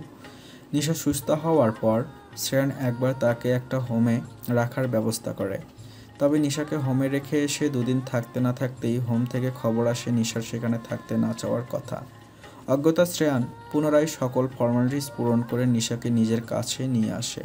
আগে নিশার প্রতি বিরক্ত না আসলেও পরে নিশার প্রতি তার বিরক্ত এসে যায়। সবসময় তাকে বিরক্ত করা, তার রুমে ঢোকা, তার জিনিসপত্র নিয়ে টানাহেঁচড়া করা, সময়ে অসময়ে দিক ঠিকানাহীন প্রশ্ন করা, এগুলো শ্রেয়ানকে অতিষ্ঠ করে তুলেছিল। আবার মাঝে মাঝে কাজের খালা না থাকলে নিশার বাইরে বেরিয়ে যাওয়া, আবার শ্রেয়ানে তাকে খুঁজতে যাওয়া, খুঁজে নিয়ে আসা। শ্রেয়ানের মনে হতে লাগলো সে খাল কেটে কুমির এনেছে। এভাবেই কেটে যায় আরও বেশ কয়েক দিন। এর মধ্যে সে নিশাকে আবার হোমে রাখার ব্যবস্থা করে, কিন্তু রাখতে পারেনি। ততদিনে তার মাঝেও এক অদৃশ্য মায়া কাজ করতে শুরু করে, যার কারণে আর তাকে দূরে রাখা সম্ভব হয়নি। এর মধ্যেই একদিন ঘটে যায় এক অনাকাঙ্ক্ষিত ঘটনা। হ্যাঁ, সেটা শ্রেয়ানের দ্বারাই ঘটে, যাতে করে বদলে যায় তাদের দুজনের জীবনের সমীকরণ। প্রতীক্ষা, অপেক্ষা আর ভালোবাসায় তাদের জীবন আজ এ মোড়ে।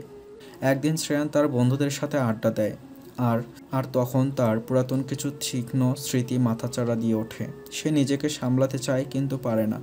অবশেষে পানীয় পান করে মাতাল হয়ে রাত করে বাড়ি ফিরে।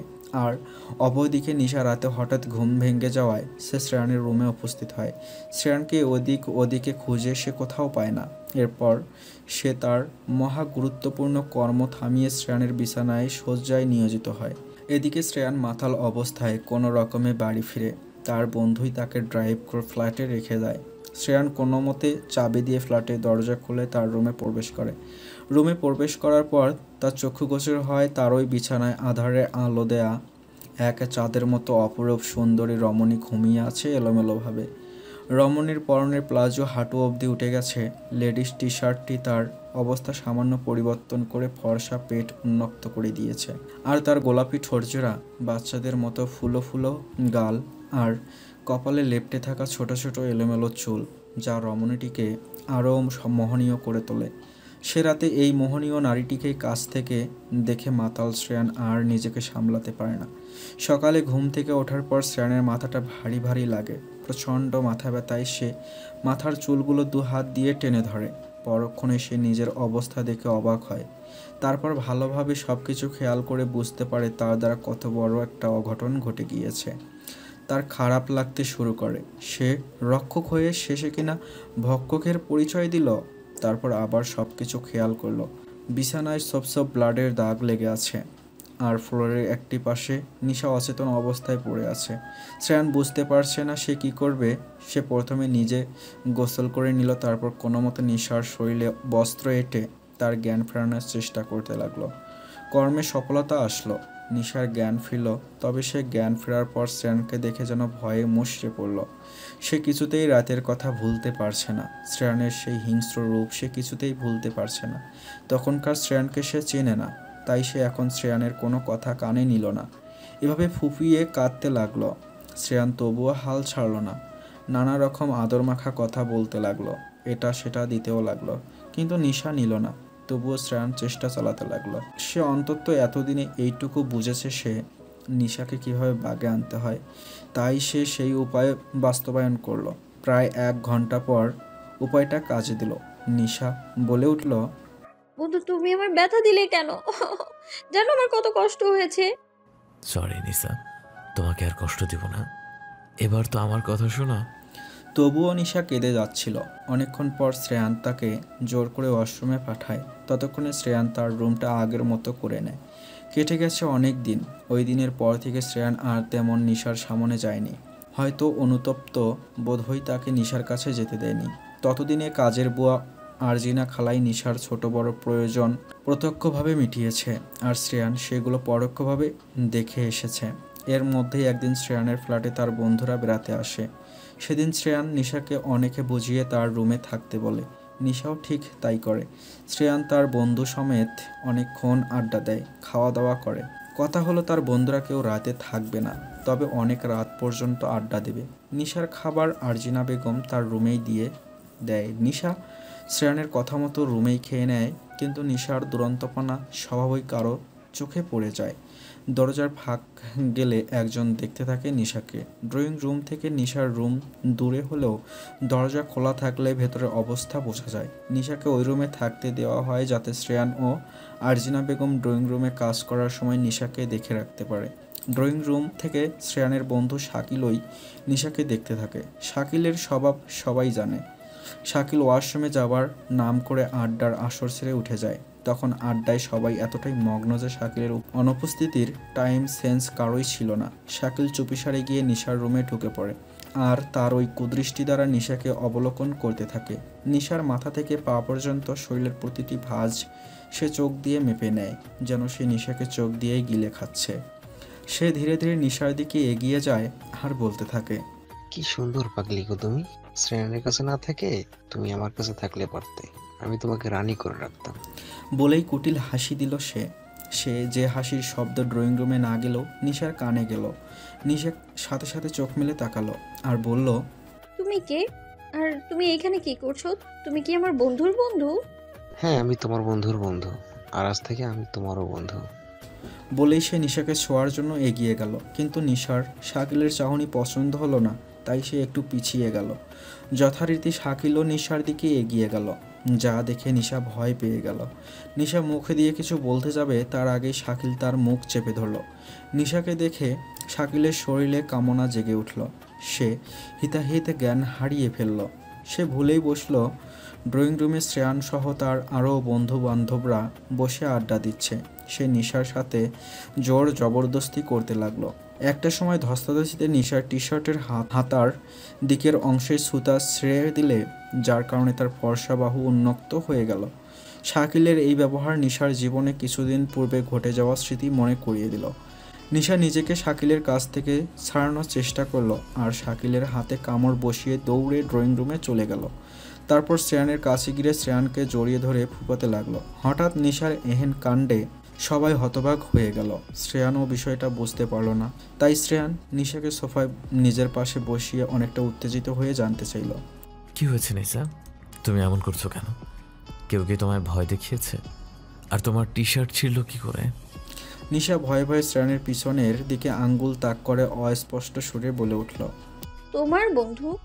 শ্রেয়ানের সাথে তার সব বন্ধুরা নিশার ইশারা অনুযায়ী তাকালো আর শাকিলকে দেখতে পেল। শাকিল লোবাতুর দৃষ্টিতে নিশার দিকে তাকিয়ে আছে, যা সেখানে উপস্থিত সবাই লক্ষ্য করল। তাদের আর বুঝতে বাকি নেই শাকিল কি করতে গিয়েছিল। শ্রেয়ানের এবার শাকিলের ওপরের রাগটা মাথাচাড়া দিয়ে উঠল। সে নিশাকে ছাড়িয়ে উঠে শাকিলকে এলোপাথাড়ি মারতে লাগলো। শাকিলও উল্টা শ্রেয়ানকে আঘাত করতে গেলে বাকিরা তাদের আলাদা করে দিল। তারপর শ্রেয়ান বলতে থাকে, তোর সাহস কি করে হয় নিশার দিকে হাত বাড়ানোর? তোর ওই হাত আজ আমি ভেঙেই ফেলবো।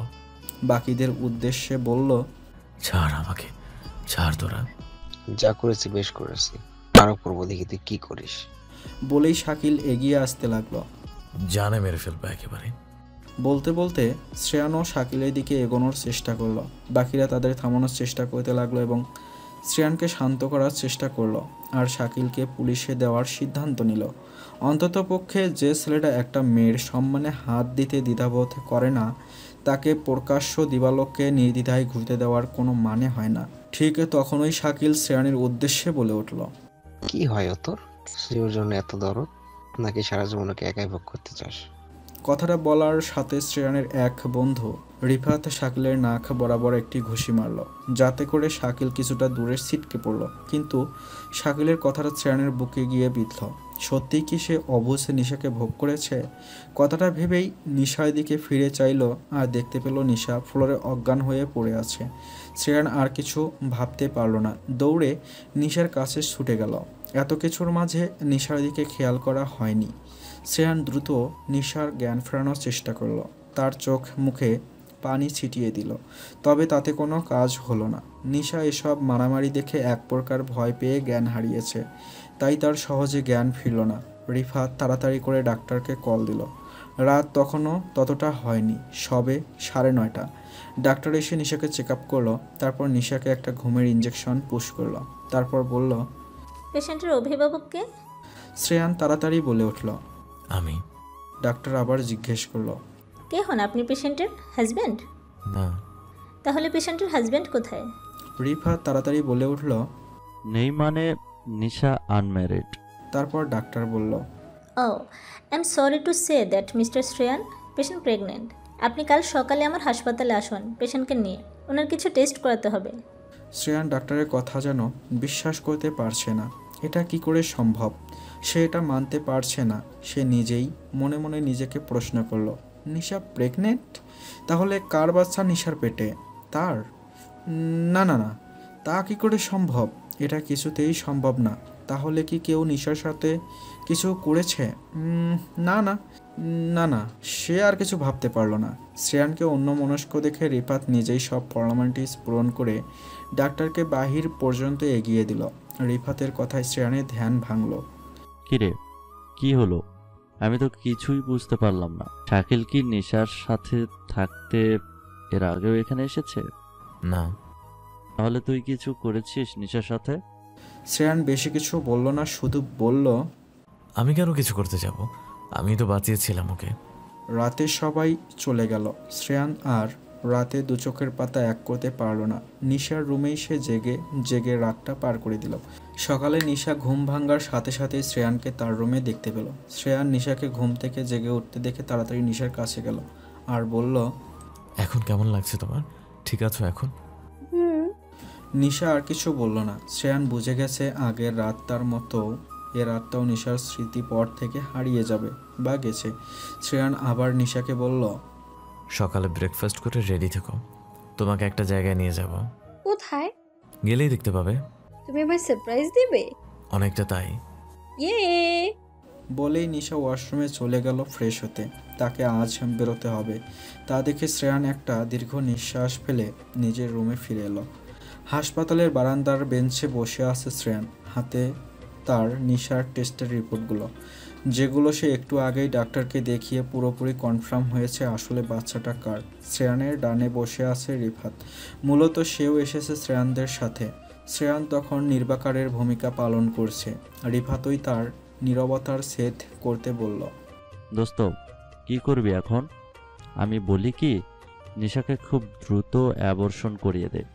না জানি কার না কার বাচ্চা ভ্রূণ অবস্থায় নষ্ট করলে কোনো সমস্যা হবে না। তারপর বাচ্চাটা আমার রিফাত।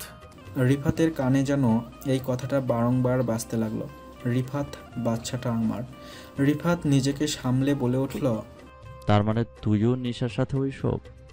আমি আর ভাবতে পারছি না, কি করে করলি তুই এমনটা? একটা অসহায় মেয়ের সুযোগ নিলি? না। তাহলে কি করে হলো এত সব?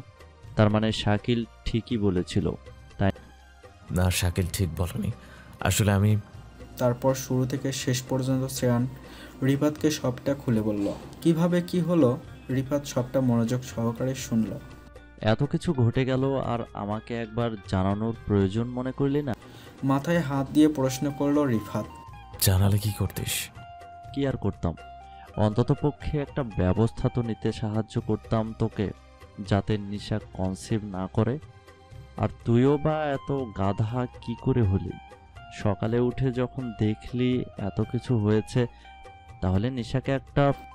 শ্রেয়ান রিফাতকে থামিয়ে দিয়ে বলল, সে বুঝতে পারেনি, সে ভাবতেই পারেনি নিশার এত ব্লিডিং, এরপরও বাচ্চাটা এসে যাবে।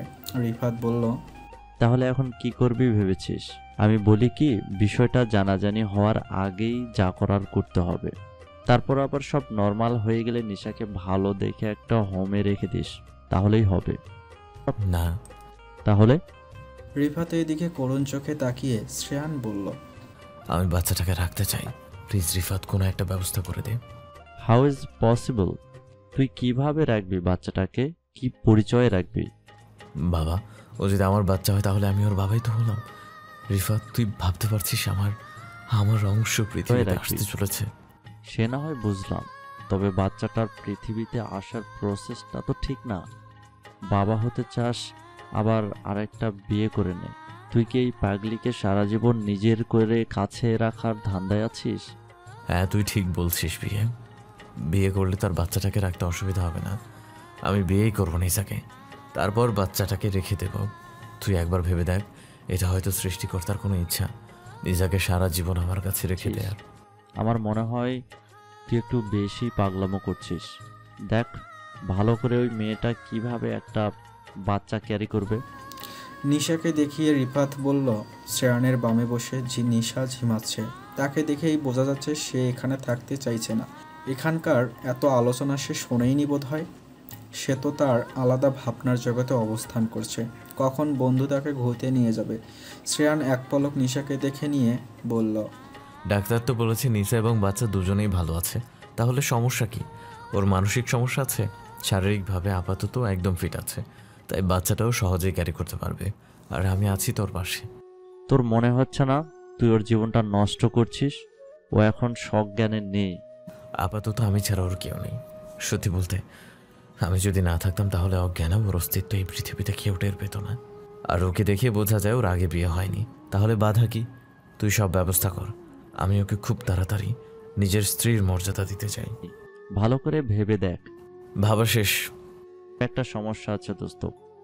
ইসলামী বিধান অনুযায়ী একজন গর্ভবতী মহিলার বিবাহ বা বিবাহ বিচ্ছেদ কোনোটাই সম্ভব না। তাহলে আর কি, আইনি স্বীকৃতি দিয়ে দিব এখন।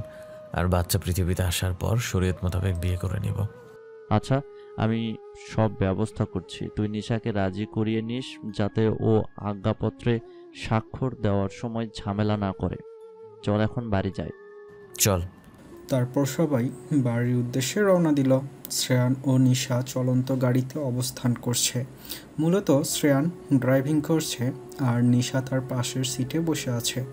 রিফাতের কথাগুলো শ্রেয়ানকে ভাবাচ্ছে। নিশা যদি বিয়েতে রাজি না হয় তাহলে কি হবে? তাই সে নিশার মনোভাব জানার জন্য গলাটা একটু খাকারি দিয়ে প্রশ্ন করলো নিশাকে, তুমি কি আমার সাথে সারা জীবন থাকতে চাও নিশা? আমি সব সময় তোমার সাথে থাকবো বন্ধু। ওনারা তো পচা, আমাকে শুধু শুধু গাল দেয়। ও, তা তুমি আর কি কি করতে চাও? ঘুরতে যেতে চাই, কিন্তু তুমি তো পচা বন্ধু। তুমি আমার পচা ঘুরতে যাওয়ার জায়গায় কথা বলে আমাকে ঘুরতে নিয়ে যাও না। বলেই নিশা গাল ফুলালো। শ্রেয়ান তা দেখে হেসে ফেলল। এখন সে একটু একটু করে বুঝতে পারছে তার শান্তি স্বস্তি সব নিশাতেই বিদ্যমান। বাড়ি থেকে সকাল সকাল বেরোনোতে হাতে অনেক সময় রয়েছে তাদের। শ্রেয়ান নিশার কথা মতো একটা পার্কে নিয়ে গেল নিশাকে। নিশা সেখানে বাচ্চাদের সাথে খেলা করার চেষ্টা করলো, কিন্তু তার সাথে কেউ খেলতে চাইল না। তা দেখে শ্রেয়ান এগিয়ে এলো তার কাছে আর তাকে নিয়ে একটা ব্রেঞ্চে বসালো। তারপর নিশাকে বলল, আমার সাথে তো তুমি সারা জীবন থাকতে চাও, তাহলে তোমাকে একটা কাজ করতে হবে। কি কাজ বন্ধু? তোমার আমাকে বিয়ে করতে হবে। আর বিয়ের পর আমাদের একটা ছোট্ট বাবু হবে, যে তোমার সাথে খেলা করবে। কে করবে আমায় বিয়ে? ইয়ে, ছোট্ট বাবু আসবে, আমি খেলা করব। ও, আর বিয়ে করব, কিন্তু কি করে করব বলো তো? আমি তো বিয়ে করতে পারি না। তোমার কিচ্ছু করতে হবে না, শুধু আমি যা বলবো তাই শুনবা, ঠিক আছে? তারপর শ্রেয়ান নিশাকে নিয়ে শপিং মলে গেল। বিয়ের জন্য দুজনের জন্য কিছু পোশাক কিনে তারপর বাড়ি ফিরল। নিশা তো আজ অনেক খুশি। তার বন্ধু তাকে অনেক জায়গায় ঘুরিয়েছে। রাতে ঘুমানোর আগে সে শেষবারের মতো বিয়ের পোশাকগুলো দেখে আবারও রেখে দিল। এভাবেই কেটে গেল আরও কিছুদিন। অবশেষে সেই কাঙ্ক্ষিত দিনটি এসেই গেল। আজ নিশা ও শ্রেয়ানের রেজিস্ট্রি ম্যারেজ। শ্রেয়ানের ফ্ল্যাটেই সব ব্যবস্থা করা হয়েছে। শ্রেয়ানের সব বন্ধুরা ও তাদের বউয়েরা এসেছে। শ্রেয়ানের বাড়িতে সব জানলেও কেউ আসতে পারেনি। এ বিয়েতে শ্রেয়ানের বড় ভাই, ভাবি, ছোট বোন ও বাবা, মানে মা বাদে এক কথায় সবাই রাজি। শ্রেয়ানের বাবা এখন না আসতে পারলেও কিছুদিন পর আসবেন বলে আশ্বাস দিয়েছেন শ্রেয়ানকে। এদিকে কাজের খালা আরজিনা বেগম ও তার সাথে শ্রেয়ানের কিছু বন্ধুর বউয়েরাও কাজে হাত লাগাচ্ছে। আর কয়েকজন নিশাকে বউ সাজাচ্ছে। খুব অল্প সাজালো, তবে এতে নিশার আনন্দের যেন কোনো কমতি রইল না। সে সব কিছু খুঁটিয়ে দেখতে লাগলো আর আশেপাশের সবাইকেও দেখতে লাগলো। জোহর বাদ বিয়ে সম্পূর্ণ হলো। রেজিস্ট্রি পেপারে কনের জায়গায় নিশা শুধু 2 অক্ষরের নিশা নামটিই লিখল, যেটা তাকে শ্রেয়ান শিখিয়েছিল। আর বাকি পরিচয়পত্রের দিকটা রিফাত ম্যানেজ করে নিল। আর শ্রেয়ানের এতগুলো বন্ধুবান্ধব ও আশেপাশের ফ্ল্যাটের কিছু লোকজন থাকায় বিয়েতে সাক্ষীর অভাব পড়ল না। তারপর খাওয়া দাওয়ার পার্ট চুকিয়ে সবাই ধীরে ধীরে বিদায় নিল। সবাই কিছু না কিছু উপহার দিয়ে নবদম্পতিকে নতুন জীবনের শুভেচ্ছা জানালো। বিকালের দিকে পুরো ফ্ল্যাট খালি হয়ে গেল। কাজের খালাও বিদায় নিল। নিশা আজ থেকে শ্রেয়ানের রুমেই থাকবে, শ্রেয়ানের সাথে। এ নিয়ে নিশার আনন্দের শেষ নেই। তবে আজ তাদের বিয়ে হলেও সবটা সেই আগের মতো, শুধু তাদের একসাথে থাকাটাই আলাদা। রাতের বেলা শ্রেয়ান বেলকনিতে বসে ফোনে কিছু একটা করছিল, আর নিশা শ্রেয়ানের রুমে বিছানার উপর বসে উপহারগুলো দেখছে। কম এলোমেলো করছেই বেশি। উপহারগুলো এলোমেলো করার শেষে শ্রেয়ানের কাছে প্রবল উৎকণ্ঠা নিয়ে বলল, বন্ধু বাবু তো আসেনি। মানে এখন বাবু কোত্থেকে আসবে? বাবু তো... শ্রেয়ান কথা শেষ করতে পারল না, তার আগেই নিশা বলল, তুমি তো বলছিলে বিয়ে করলে বাবু আসবে, কিন্তু বাবু তো আসেনি। আমি সব উপহারের বক্স খুলে খুলে ভালো করে দেখেছি, একটাতেও বাবু নেই। এবার শ্রেয়ান নিশার কথা বুঝতে পারল কেন সে এমন বলছে। সে নিশার 2 হাতে ধরে নিজের দিকে নিশাকে নিয়ে আসলো। তারপর নিশার পেটের দিকে ইশারা করে বলল, বাবু তো এসেছে, এই যে এখানে। এখানে আস্তে আস্তে বড় হবে, তারপর আমার আর তোমার কাছে আসবে। নিশা পেটে হাত দিয়ে বলল, সত্যি? এখানে কয়টা বাবু? একটা কেন, তোমার কয়টা লাগবে? অনেকগুলো। না হলে খেলা করব কি করে বলো? কেন? আমি, তুমি আর বাবু, আমরা 3 জনে মিলে খেলা করব, হবে না? হবে। আবারও নিশা বলল, একটা কথা বলবো? বলো। আমি তোমায় আবারও বিয়ে করব। শ্রেয়ান নিশার কথাটাকে রিপিট করে বলল, আবারও? কেন? তোমাকে আবারও বিয়ে করলে আবারও বাবু আসবে, তাই। এবার শ্রেয়ান নিশার কথা শুনে না হেসে পারল না। হাসতে হাসতেই বলল, আচ্ছা করো আমাকে বিয়ে, কিন্তু বাবু আসার পর, ওকে? শ্রেয়ান নিশাকে টেনে নিজের কোলের ওপর বসিয়ে দিল। তারপর নিশার হাতটা দূরের আকাশে চাঁদের দিকে তাক করে বলল, দেখো চারদিকে কত আধার, আর তার মধ্যে উজ্জ্বল চাঁদ। সুন্দর না দেখতে? না, আমি সুন্দর, চাঁদ না। বলেই নিশা খিলখিল করে হেসে উঠল। আর শ্রেয়ান সে হাসি তৃপ্তি ভরে দেখল। তারপর রুমে গিয়ে দুজনে একসঙ্গে শুয়ে পড়ল। নিশাই একটু শ্রেয়ানের গা ঘেঁষে শুয়ে রইল, যা দেখে শ্রেয়ান নিশাকে নিজের সাথে একেবারে মিশিয়ে নিল। তারপর দুজনেই ঘুমিয়ে পড়ল। এভাবেই দুজনে পদার্পণ করলো শান্তি সুখের নীড়ে। আজ যদি নিশা সুস্থ থাকতো, তাহলে হয়তো এই রাতটা শ্রেয়ান ও নিশার জীবনে মধু চন্দ্রিমার রূপ নিয়ে আজীবন স্মরণে থাকত। কিন্তু তা হলো না।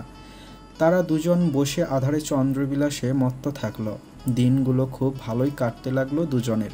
নিশার নতুন নতুন বায়না আবদার, শ্রেয়ানের অফিস থেকে ফেরার পর নিশার বকবকানি, কাজের খালার সাথে দুষ্টমি, আর শ্রেয়ান এলে শান্ত সঙ্গী দুজনে একসাথে বাইরে যাওয়া, আবার রাতে একসাথে ঘুমানো, সবটাই দুজনে উপলব্ধি করতে লাগলো। এভাবেই কেটে গেল আরও 1 মাস। এখন নিশার প্রেগনেন্সির 2 মাস রানিং। হঠাৎ বাচ্চার কান্নার শব্দ শুনে শ্রেয়ানের অতীতের ভাবনা থেকে ফিরে এলো বর্তমান। একজন নার্স দাঁড়িয়ে আছে শ্রেয়ানের সামনে, ফুটফুটে কান্না করা এক রাজকন্যাকে কোলে নিয়ে। শ্রেয়ানের মুখে হাসি ফুটে উঠল তার রাজকন্যাকে দেখে। এক মুহূর্তের জন্য সে নিশার চিন্তা ভুলে গেল। এগিয়ে কোলে নিতে গেল তার রাজকন্যাকে, কিন্তু নিতে পারল না। নার্সটি 2 কদম পিছিয়ে গেল আর বলল, আপনি নিতে পারবেন না বেবিকে। শ্রেয়ান উত্তেজনার সাথে বলল, মানে? এত সুন্দর ফুটফুটে মেয়ে এমনি এমনি দেওয়া যাবে না বকশিস ছাড়া। কত দেব? মেয়ের দিকে তাকিয়েই শ্রেয়ান বলল। পাশ থেকে রিফাত এগিয়ে এসে নার্সটির হাতে করকরে 1000 টাকার 5টি নোট ধরিয়ে দিয়ে বলল, এবার দিন বাচ্চাটাকে। নার্সটি বাচ্চাটাকে শ্রেয়ানের কোলে দিয়ে চলে গেল। শ্রেয়ানের কোলে যাওয়ার সাথে সাথেই বাচ্চাটির কান্না থেমে মুখে হাসি ফুটে উঠল, যা দেখে শ্রেয়ান খুশি হলো। তারপর মেয়ের কপালে ছোট চুমু এঁকে দিল। তারপর কিছু একটা মনে হতেই ওটির দরজার দিকে এগিয়ে গেল। দরজায় এখনও বাতি জ্বলছে। শ্রেয়ান রিফাতের দিকে তাকিয়ে বলল, এখনো ভেতরে কি করছে ওরা? নিশা কেমন আছে? নিশার অবস্থা ভালো না, বারবার প্রেসার ফেল করছে। শ্রেয়ানের মুখটা মুহূর্তেই ফ্যাকাশে হয়ে গেল, যা দেখে রিফাত বলল, আপাতত চিন্তার কিছু নেই, নিশা এখন ঠিক আছে। ভেতরে কাটা স্থান সেলাই দিয়ে ব্যান্ডেজ করছে। বারবার প্রেশার ফল করার কারণেই লেট হলো একটু। তুই সামলে নিজেকে, সব ঠিক আছে। শ্রেয়ানের কিছু ভালো লাগছে না। একদিকে রাজকন্যাকে পেয়ে খুশি, অন্যদিকে নিশার চিন্তা তাকে পাগল করে দিবে। এখন সে বন্ধু হিসেবে তার জীবনে রিফাতের গুরুত্বটা উপলব্ধি করতে পারছে। রিফাত না থাকলে তার যে কি হতো জানা নেই তার। এখন বোধহয় সে সত্যি পাগল হয়ে যেত এই বিরাতে। এজন্যই সবার জীবনে একটা ভালো বন্ধু থাকা একান্ত প্রয়োজন। একটু পরে নার্স এসে আবার বেবিকে নিয়ে গেল। তারও আধা ঘন্টা পর নিশাকে কেবিনে শিফট করা হলো। তারপর থেকে শ্রেয়ান তার রাজকন্যাকে কোলে নিয়ে নিশার পাশেই বসে থাকলো। নিশার তখনও জ্ঞান নেই। নিশাকে দেখে শ্রেয়ানের বুকে চিনচিন ব্যথা শুরু হলো। তার হাসি খুশি নিশা নিস্তেজ হয়ে হাসপাতালের শুভ্র বিছানায় শয্যায় পড়ে আছে। বাম হাতে তার স্লাইনের সুচ ঢোকানো। জ্ঞান থাকলে হয়তো নানা রকম প্রশ্ন করতে করতে মাথা ধরিয়ে দিত। সে নিশার মাথায় হাত বুলিয়ে দিল কিছুক্ষণ। তারপর মা ও মেয়ের কপালে চুমু এঁকে দিল। রাজকন্যা তার বাবার কোলে নিশ্চিন্তে ঘুমিয়ে আছে। জীবন সত্যিই অদ্ভুতের চেয়েও অদ্ভুত। তাই তো সে সেই অদ্ভুতের জীবনে নিশা নামক এক নিষ্পাপ সঙ্গী পেয়েছে, আর ফুটফুটে এক রাজকন্যা পেয়েছে। এত সব চিন্তার মাঝেই শ্রেয়ান আজানের ধ্বনি শুনতে পেল। তৎক্ষণাৎ কেবিনের দরজা ঠেলে রিফাত প্রবেশ করল। তারপর শ্রেয়ানকে উদ্দেশ্য করে বলল, চল নামাজ পড়ে নিবি। তুই এখন বাসায় যাসনি? না, তোকে একা রেখে কি করে যাব? আমি ফোন করেছিল, ও সকালে আসবে। ও বলেই শ্রেয়ান একজন নার্সের কাছে তার রাজকন্যাকে দিয়ে দুজনের খেয়াল রাখতে বলে নামাজ পড়তে চলে গেল। ফিরে এসে শ্রেয়ান দেখল নিশার জ্ঞান ফিরেছে। সে দ্রুত পায়ে নিশার কাছে গেল। নিশা শ্রেয়ানকে দেখে উঠে বসার চেষ্টা করলো, কিন্তু পারল না। ওহ বলে ব্যথায় মৃদু চিৎকার দিল। তা দেখে শ্রেয়ান বলল, উঠছো কেন? দেখো বন্ধু, এই মহিলাটা আমার মেয়ে বাবুকে আমার কোলে দিচ্ছে, বলছে আমি নাকি নিতে পারবো না। নিশার কথা শুনে শ্রেয়ানের নার্সটির প্রতি প্রচুর রাগ হলো। সে কিছু বলতে যাবে তার আগেই নার্সটি বলল, দেখুন স্যার, ম্যাম তো মেন্টালি সিক, তো বেবিকে উনি কিভাবে সামলাবে? তাই আমি দেইনি বেবিকে তার কাছে। নিতে পারবে কি পারবে না সেটা আপনার দেখার দরকার নেই। বলেই শ্রেয়ান তার রাজকন্যাকে নার্সের কাছ থেকে নিয়ে নিল আর বলল, আর শুনুন, আমার স্ত্রী কতটা সুস্থ সেটা বড় কথা নয়। বড় কথা হলো যে মেয়েটা শত কষ্ট সহ্য করে 9 মাস 10 দিন নিজের গর্ভে তার সন্তানকে লালন করতে পারে, সেই মেয়েটা সন্তান পৃথিবীতে আসলেও তার সন্তানের যত্ন নিতে পারে। Mind it. এবার আপনি আসতে পারেন। বলেই শ্রেয়ান নিশার দিকে এগিয়ে গেল। যা দেখে নিশার মুখে হাসি ফুটে উঠল, আর নার্সটি মাথা নিচু করে চলে গেল। শ্রেয়ান নিশার পাশে বাচ্চাটাকে শুয়ে দিল। নিশা উঠতে চেয়েও উঠতে পারল না, তাই একটু কাত হওয়ার চেষ্টা করলো। তা দেখে শ্রেয়ান ওই কায়দা করে নিশাকে বাচ্চাটাকে ছুঁতে সাহায্য করলো। নিশা বাচ্চাকে শুয়ে দেখল, তারপর উল্লাসের সাথে বলল, কত নরম মেয়ে বাবু, ধরতেই ভালো লাগছে। তুমি ধরে দেখেছো মেয়ে বাবুকে? দেখো না, ও আমার দিকে কেমন করে তাকিয়ে আছে। শ্রেয়ান তাড়াতাড়ি করে নিশার কথার হ্যাঁ বোধক উত্তর দিল। নিশার কথা শুনে শ্রেয়ানের চোখ দুটো ঝাপসা হয়ে উঠল। এ যে সুখের বাড়িধারা তার চোখ দিয়ে বইছে। এত সুখ তার কপালে লেখা ছিল, এত কষ্ট, এত সাধনার ফল আজ তার সামনেই ফলিত হচ্ছে। তার ভাবনার ছেদ ঘটল নিশার বোকা বার্নি কর্ণগোচর হতেই। একটু চিন্তার সুরে নিশা বলছে, বন্ধু, মেয়ে বাবুর তো দাঁত নেই, তাহলে ও খাবে কি করে? শ্রেয়ান নিশার কথা শুনে মুচকি হেসে বলল, সত্যি তো রাজকন্যার তো দাঁত নেই, এ তো ভারী চিন্তার বিষয়। তাহলে ও এখন খাবে কি করে? নিশা ও শ্রেয়ানের কথায় সম্মতি পোষণ করল। যা দেখে শ্রেয়ান বলল, একটু পরে নার্স আসলে দেখো ও কেমন করে খায়। নিশা কিছু বলতে যাবে তার আগেই শ্রেয়ান চিন্তিত স্বরে বলল, তোমার অনেক কষ্ট হয়েছে তাই না? অনেক কষ্ট হয়েছে, এখনো হচ্ছে। দেখো না কেমন করে আমার হাতে এখনো সুচ ঢুকিয়ে রেখেছে। আমাকে মনে হচ্ছে রশি দিয়ে বেঁধে রেখেছে, উঠতে পারছি না। তুমি আমাকে আর মেয়ে বাবুকে বাসায় নিয়ে চলো না, এখানে সবাই পচা খালি ব্যথা দেয়। শ্রেয়ান সবটা শুনল, চোখ বন্ধ করে নিজেকে সামলালো। তার মনে হলো সে নিশার কাছে কষ্টের কথা জানতে চেয়ে নিশার কষ্ট আরও বাড়িয়ে দিল। তাই সে প্রসঙ্গ বদলাতে বলল, রাজকন্যার নাম রাখবে না তুমি? নিশা খুশি হয়ে বলল, রাখবো তো। কি রাখবে? পাখি। সুন্দর না বন্ধু? খুব সুন্দর। বলেই শ্রেয়ান মেয়েকে আদর করতে লাগলো, তার ছোট্ট হাত ধরার চেষ্টা করতে লাগলো, কিন্তু নিয়তির খেলা, তাদের তিনজনকে একসাথে থাকতেই দিল না। তখনই দুজন নার্স এসে উপস্থিত হলো সেখানে বাচ্চাকে ফিডিং করানোর জন্য। অজ্ঞতা শ্রেয়ানকে বেরিয়ে আসতে হলো। আসার আগে সে নিশাকে চোখের ইশারায় আশ্বাস দিয়ে আসলো, চিন্তার কিছু নেই, সব ভালো হবে। নিশা এই প্রথম সজ্ঞানে তার পাখিকে ফিডিং করালো, আর এও বুঝলো ছোট্ট বাচ্চারা কিভাবে খায়। ফিডিং করানোর সময় যখন সে নার্সদের নানা রকম প্রশ্ন করছিল, নার্সরা তখন বিরক্তির সাথে উত্তর দিচ্ছিল, আবার কোনোটার উত্তর না দিয়ে ক্ষান্ত হচ্ছিল। নিশার তখন মনে হলো এই মহিলাদের জায়গায় যদি তার বন্ধু থাকতো তাহলে তাকে সব প্রশ্নের উত্তর দিত, একটুও বিরক্ত হতো না। নিশা ভালো মতোই শ্রেয়ানের গুরুত্বটা বুঝলো। তাহলে কি নিশা সব বুঝতে শিখেছে? সে কি তাহলে খুব দ্রুত পরিস্থিতির সাথে নিজেকে মানিয়ে নিয়ে সুস্থ হয়ে উঠবে তার প্রণয়নীর হাত ধরে? দুপুর হতে শ্রেয়ানের বাবা, ভাই, ভাবি ও বোন সায়ন্তিনী হাসপাতালে এসে উপস্থিত হলো। এ যেন এক খুশির ফোয়ারা বসে গেল চারদিকে জুড়ে। তরিকুল রহমান যেন হাসপাতালে একটা মিষ্টির দোকান খুলে বসলেন। এখন থেকে তার দুই নাতনি, তার যেন আনন্দের সীমা রইল না। একদিকে সায়ন্তিনী ও শ্রেয়ানের ভাবি আসাতে এক প্রকার ভালোই হলো।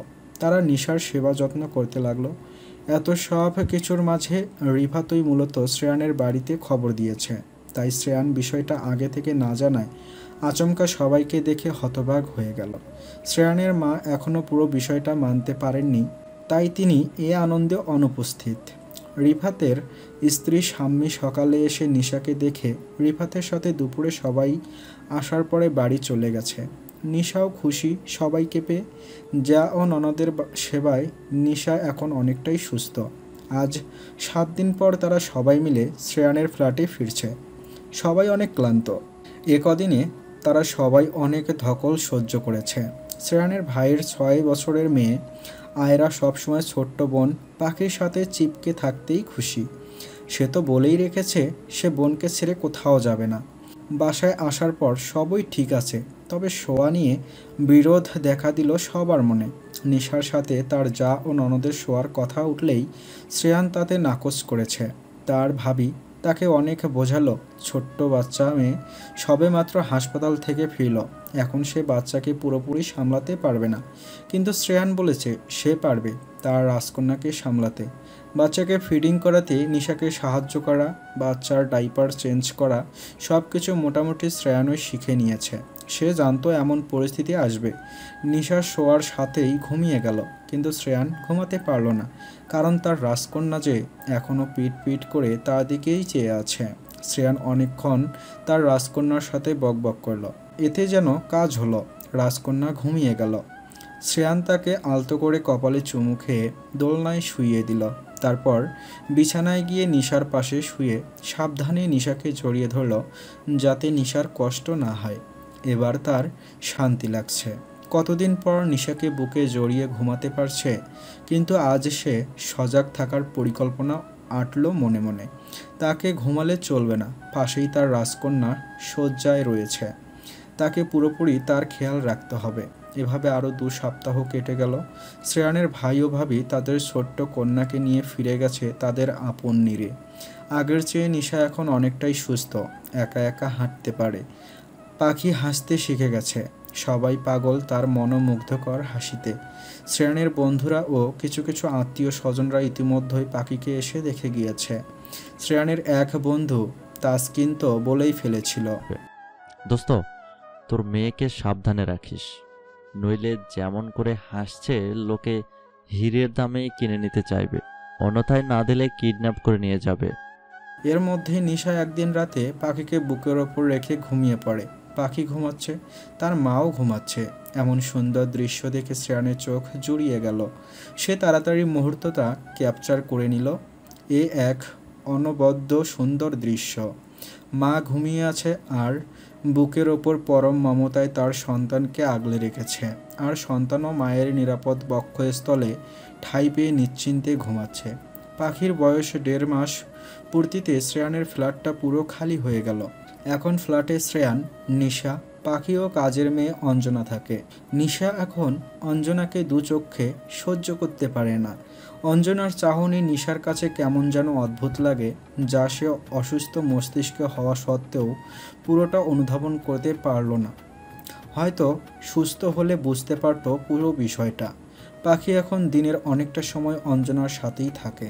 নিশা দিতে না চাইলেও অঞ্জনা জোর করে নেয়, কারণ শ্রেয়ান এখন দিনের বেলা বাসায় কমই থাকে।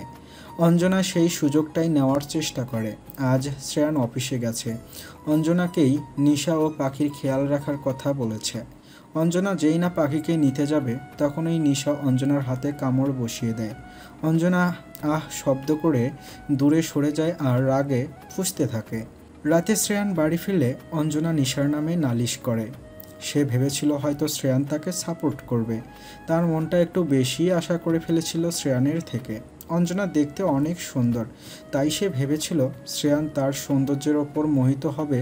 আর নিশা সুন্দর হলেও ডেলিভারির পর তার সৌন্দর্য যেহেতু একদম খসে পড়েছে, তাই শ্রেয়ান তার দিকে আর তাকাবেও না। কিন্তু গ্রামের সাধারণ সহজ সরল বোকা হিংসুটে মেয়ে অঞ্জনা শ্রেয়ানের ভালোবাসার গভীরতা মাপতে পারেনি। শ্রেয়ান যে চোখের নিচে ডার্ক সার্কেল পড়া, চুলে ছোট ছোট জট ধরা, আর পূর্বে প্রসারিত হওয়া ফর্সা পেটটা সম্প্রতি সংকুচিত হয়ে কুচকুচে কালো হয়ে যাওয়া মেয়েটাকে প্রচণ্ড পরিমাণে ভালোবাসে, তা সে বুঝতে পারল না। কিন্তু অঞ্জনার ভাবনাকে ভুল প্রমাণিত করে শ্রেয়ান বলল, দুঃখিত অঞ্জনা, আসলে বুঝতে পারিনি, তুমি কিছু মনে করো না। কথাটা শুনে অঞ্জনা বলল, কোনো সমস্যা নেই বাবু। কথাটা মুখে বললেও মনে মনে সে বেশ ক্ষিপ্ত হলো। আর এদিকে শ্রেয়ান চিন্তায় পড়ে গেল, নিশার আবার কোনো সমস্যা হলো না তো? নিশার মেন্টাল কন্ডিশন আগের তুলনায় আরও খারাপ হয়ে যাবে না তো? শ্রেয়ান আর ভাবতে পারল না। ড্রয়িং রুমের সোফায় বসে দু হাত দিয়ে মাথার চুল খামচে ধরল। তারপর কিছু সময় সেখানে অতিক্রম করে রুমে চলে গেল। নিশা আজও অন্য দিনের মতো জেগে আছে। শ্রেয়ানকে দেখে বলল, বন্ধু, তোমার কত সময় লাগে আসতে? আমি আর পাখি কত সময় ধরে অপেক্ষা করছি তোমার জন্য, তুমি জানো? আসলে একটু কাজে ছিলাম, তাই আসতে দেরি হয়েছে। নিশা কিছুক্ষণ চুপ থাকলো, তারপর বলল, পাখি আর পাখির মাম্মা রাগ করেছে। তারা পাখির পাপার সাথে কথা বলতেই চায় না। দুঃখিত রাজকন্যা অ্যান্ড রাজকন্যার মাম্মা, আমি সত্যি খুব দুঃখিত। এমন ভুল আর কখনো হবে না। এই আমি কান ধরছি, তবে কথা বলা অফ করো না। ঠিক আছে। আচ্ছা রাজকন্যার মাম্মা, রাজকন্যা তো ঘুমিয়ে আছে, তাহলে সে তার পাপার উপর রাগ করলো কি করে? পাখির ঘুম ভাঙলে আমি ওকে বলে দিব ওর পাপা দেরি করে ওকে আদর করেছে, তাহলে ও রাগ করবে। ও বলেই শ্রেয়ান এক পলক তার রাজকন্যার দিকে চাইল। তারপর নিজেই গিয়ে কিচেন থেকে ভাত বেড়ে আনলো তার আর নিশার জন্য। শ্রেয়ান রুমে ঢুকে দরজা আটকাতেই অঞ্জনা আবার আগের জায়গায় ফিরে এলো। এতক্ষণ সে অন্য একটা দেয়ালের আড়ালে লুকিয়েছিল। বাসা খালি হওয়াতে সে রোজই শ্রেয়ানদের রুমের দরজায় উকি দেওয়া আড়ি পাতার কাজটা করে থাকে। শ্রেয়ান খাবার মেখে নিজেও খেলো ও নিশাকেও খাইয়ে দিল। খাইয়ে দিতে দিতে নিশার তখন অঞ্জনাকে কামড় দেওয়ার ঘটনাটা পুরোটা জেনে নিল নিশার থেকে। সে ব্যাপারটাকে ততটা গুরুত্ব দিল না। ওদিকে অঞ্জনা রগে ফুঁসতে ফুঁসতে বলল, আমি তোকে দেখে নিব। পরের দিন শ্রেয়ান অন্যদিনের মতো অফিসের উদ্দেশ্যে বেরিয়ে পড়ল। সে ভাবতেও পারল না তার কলিজার সাথে কি হতে চলেছে। একটু পরে শ্রেয়ানের রাজকন্যার ঘুম ভেঙে গেল। তার রাজকন্যা অদ্ভুত ভঙ্গিমায় হাসে, যাকে বলে পাগল করা হাসি। সব সময় তার ছোট্ট দেহখানা বিছানায় রেখে চার হাত পা শূন্য রেখে নাড়িয়ে নাড়িয়ে খেলা করে। একদম শান্ত শিষ্ট হাসি খুশি বাচ্চা, যাকে দেখলে তার চরম শত্রু আদর করতে চাইবে। শ্রেয়ান তার রাজকন্যার হাসিমাখা বদনে চেয়ে মনে মনে বলল, না জানি ভবিষ্যতে কত ছেলেকে ঘায়েল করে দেবে আমার রাজকন্যা তার এই মনোমুগ্ধকর হাসি দিয়েই। কতজনের রাতের ঘুম কেড়ে নেবে। ভাবতে ভাবতেই মুচকি হাসল সে। তার রাজকন্যা ক্ষুধা পেলেও তেমন কান্না করে না। কোলে করে কিছুক্ষণ হাঁটাহাঁটি করলেই আবার নিদ্রায় চলে যায়। হয়তো সেও বুঝেছে তার বাবা মায়ের পরিস্থিতি। এভাবেই কাটে বাবা মেয়ের সময়গুলো। পরের দিন শ্রেয়ান অন্যদিনের মতো অফিসের উদ্দেশ্যে বেরিয়ে পড়ল। সে ভাবতেও পারল না তার কলিজার সাথে কি হতে চলেছে। দুপুরবেলা অঞ্জনা নিশার খাবারের একটা শিশি থেকে বিষ মিশিয়ে দিচ্ছে। যেটা সে শ্রেয়ান বেরিয়ে যাওয়ার পরে গিয়ে চড়া দামে কিনে এনেছে। এই চড়া দাম এখন তার কাছে কিছুই না। কার্যে সফল হলে সে রাজরানী হবে। তখন সে এরকম অনেক অনেক টাকা অনায়াসে খরচ করতে পারবে। কিন্তু কথায় আসে সে গ্রামের মেয়ে, শহর অঞ্চলের এত জটিলতা তার মাথায় ঢুকবে না। হলেও তাই, যেহেতু বাসায় তেমন কেউ থাকে না, তাই দুপুরের খাবারটা নিশা একা একা রুমেই খায়। আজও তাই করলো, কিন্তু খাওয়ার আগেই কোথা থেকে শ্রেয়ান এসে খাবারের প্লেটটা টেনে নিয়ে নিল। এতে করে নিশা একটু বিরক্ত বোধ করলো, তবে তাতে শ্রেয়ান পাত্তা না দিয়ে অঞ্জনাকে উদ্দেশ্য করে ডাকলো। অঞ্জনা, অঞ্জনা, কোথায় তুমি? বেরিয়ে এসো। অঞ্জনার ভয়ে বুকটা কেঁপে উঠল। উদ্দেশ্য সফল হওয়ার আগে কোথা থেকে শ্রেয়ান চলে আসলো সে ভাবতে পারছে না। কোনো রকমে শ্রেয়ানের সামনে এসে দাঁড়ালো সে। শ্রেয়ান তাকে আবার বলল, কবে থেকে চলছে এসব? আসলে অঞ্জনা আমতা আমতা করতে লাগলো। কি বলেছি কানা যায়নি? কবে থেকে চলছে এসব? আর কি মিশিয়েছ নিসার খাবারে? কিছু মিশাইনি। মিথ্যা একদম বলবে না, আমি সব দেখেছি। কেন মিশিয়েছ বলো। ভুল হয়ে গেছে, মাফ কইরা দেন সাহেব। ঠিক আছে, মাফ করব। তার আগে বলো কেন করেছো?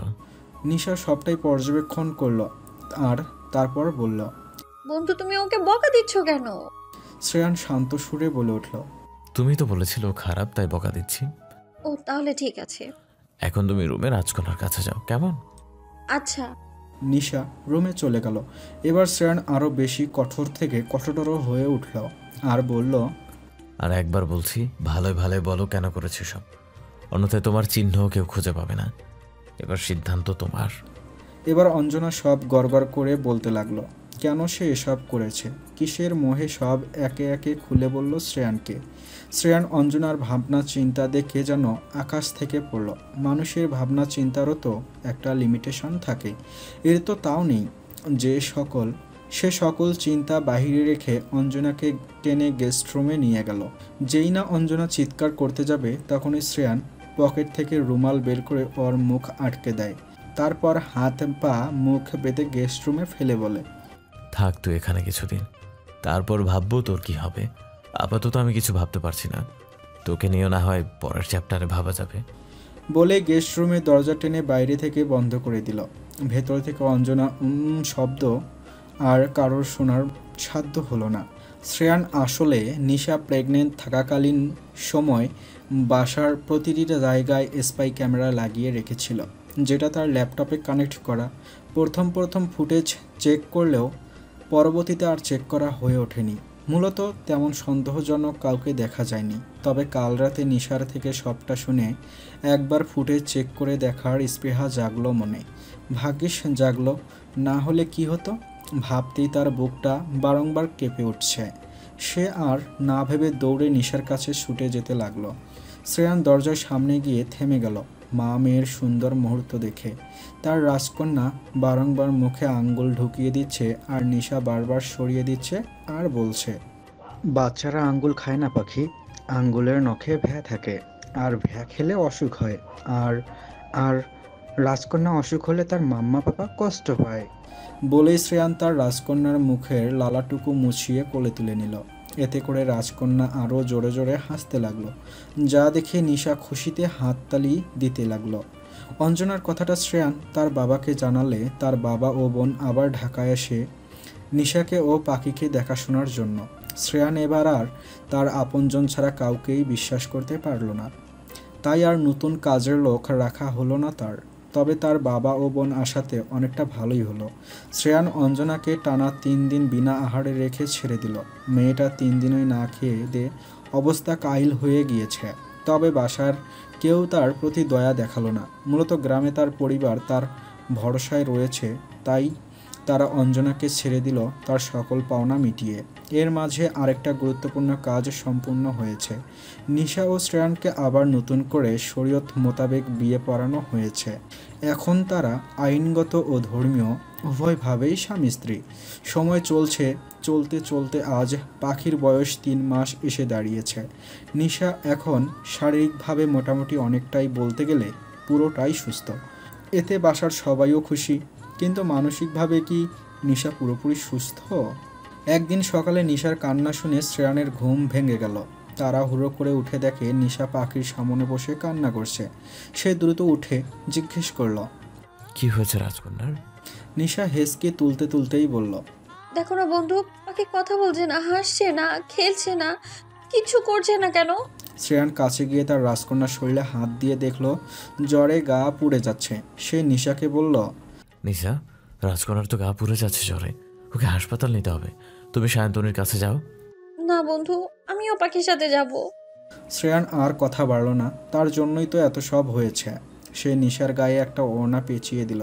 তারপর ড্রাইভারকে ফোন করতেই রাত পোশাকেই বেরিয়ে পড়ল সে। নিশাও তার পেছন পেছন বেরিয়ে পড়ল। আধ ঘন্টার মধ্যেই তারা হাসপাতালে পৌঁছে গেল। শ্রেয়ান আর নিশা অস্থির চিত্তে ডাক্তারের চেম্বারে বসে আছে। ডাক্তার পাখিকে চেক আপ করে বললেন, তেমন কোনো সমস্যা না মিস্টার আহমেদ, জ্বর অল্পই, ঠিকমতো মেডিসিন দিলে ঠিক হয়ে যাবে, কিন্তু এবার থেকে ঠিকমতো খেয়াল রাখবেন বেবির। আচ্ছা। বলেই তারা বেরিয়ে আসে চেম্বার থেকে। তারপর প্রেসক্রিপশন অনুযায়ী সকল ঔষধ কিনে নেয়। তারপর বাড়ির পথে রওনা দেয় তারা। বাড়ি যেতেই যেন সায়ন্তিনী হামলে পড়ে তাদের ওপর। তাকে কেন জানানো হয়নি এত বড় বিষয়টা? তরিকুল রহমান কোনো রকমে তাকে শান্ত করলেন। হাসপাতাল থেকে আসার পর শ্রেয়ান নিশা কেউই পাখির কাছ থেকে নড়ল না। দুজন পাখির সেবা করতে ব্যস্ত। শ্রেয়ান পাখির ডাইপার চেঞ্জ করতে ব্যস্ত। তখনই নিশা বলে উঠল, বন্ধু, পাখির ওষুধ খাওয়ার আগে খাওয়াতে হবে তো নাকি পরে খাওয়াতে হবে সেটা তো শোনা হলো না ডক্টরের কাছ থেকে। এখন তাহলে কি হবে? অন্য সময় হলে হয়তো শ্রেয়ান অবুঝ নিশার বোকা বোকা কথা শুনে এক দণ্ড হেসে নিত। তবে আজ আর হাসল না। নিশাকে এক হাতে জড়িয়ে কপালে একটা চুমু এঁকে দিয়ে বলল, কিচ্ছু হবে না, রাজকন্যা তো ছোট, তাই ঘন ঘন খায়। তাই রাজকন্যার ওষুধ কখনো খাওয়ার আগে আবার কখনো খাওয়ার পরে খাওয়াতে হয়, মানে একটা টাইম মেনটেন করে খাওয়াতে হয়। ও বন্ধু, বলো, পাখি কবে সুস্থ হবে? চিন্তা করো না, দেখো রাজকন্যা খুব তাড়াতাড়ি সুস্থ হয়ে উঠবে। দুদিনের সেবা যত্নে পাখি অনেকটাই সুস্থ হয়ে ওঠে। আবার আগের মতো হাসি খুশি চনমনে হতে এক সপ্তাহ সময় লেগে যায়। এর মাঝে অনেকেই বাসায় এসেছে, হয় পাখিকে দেখতে, না হয় অন্য কোনো কাজে।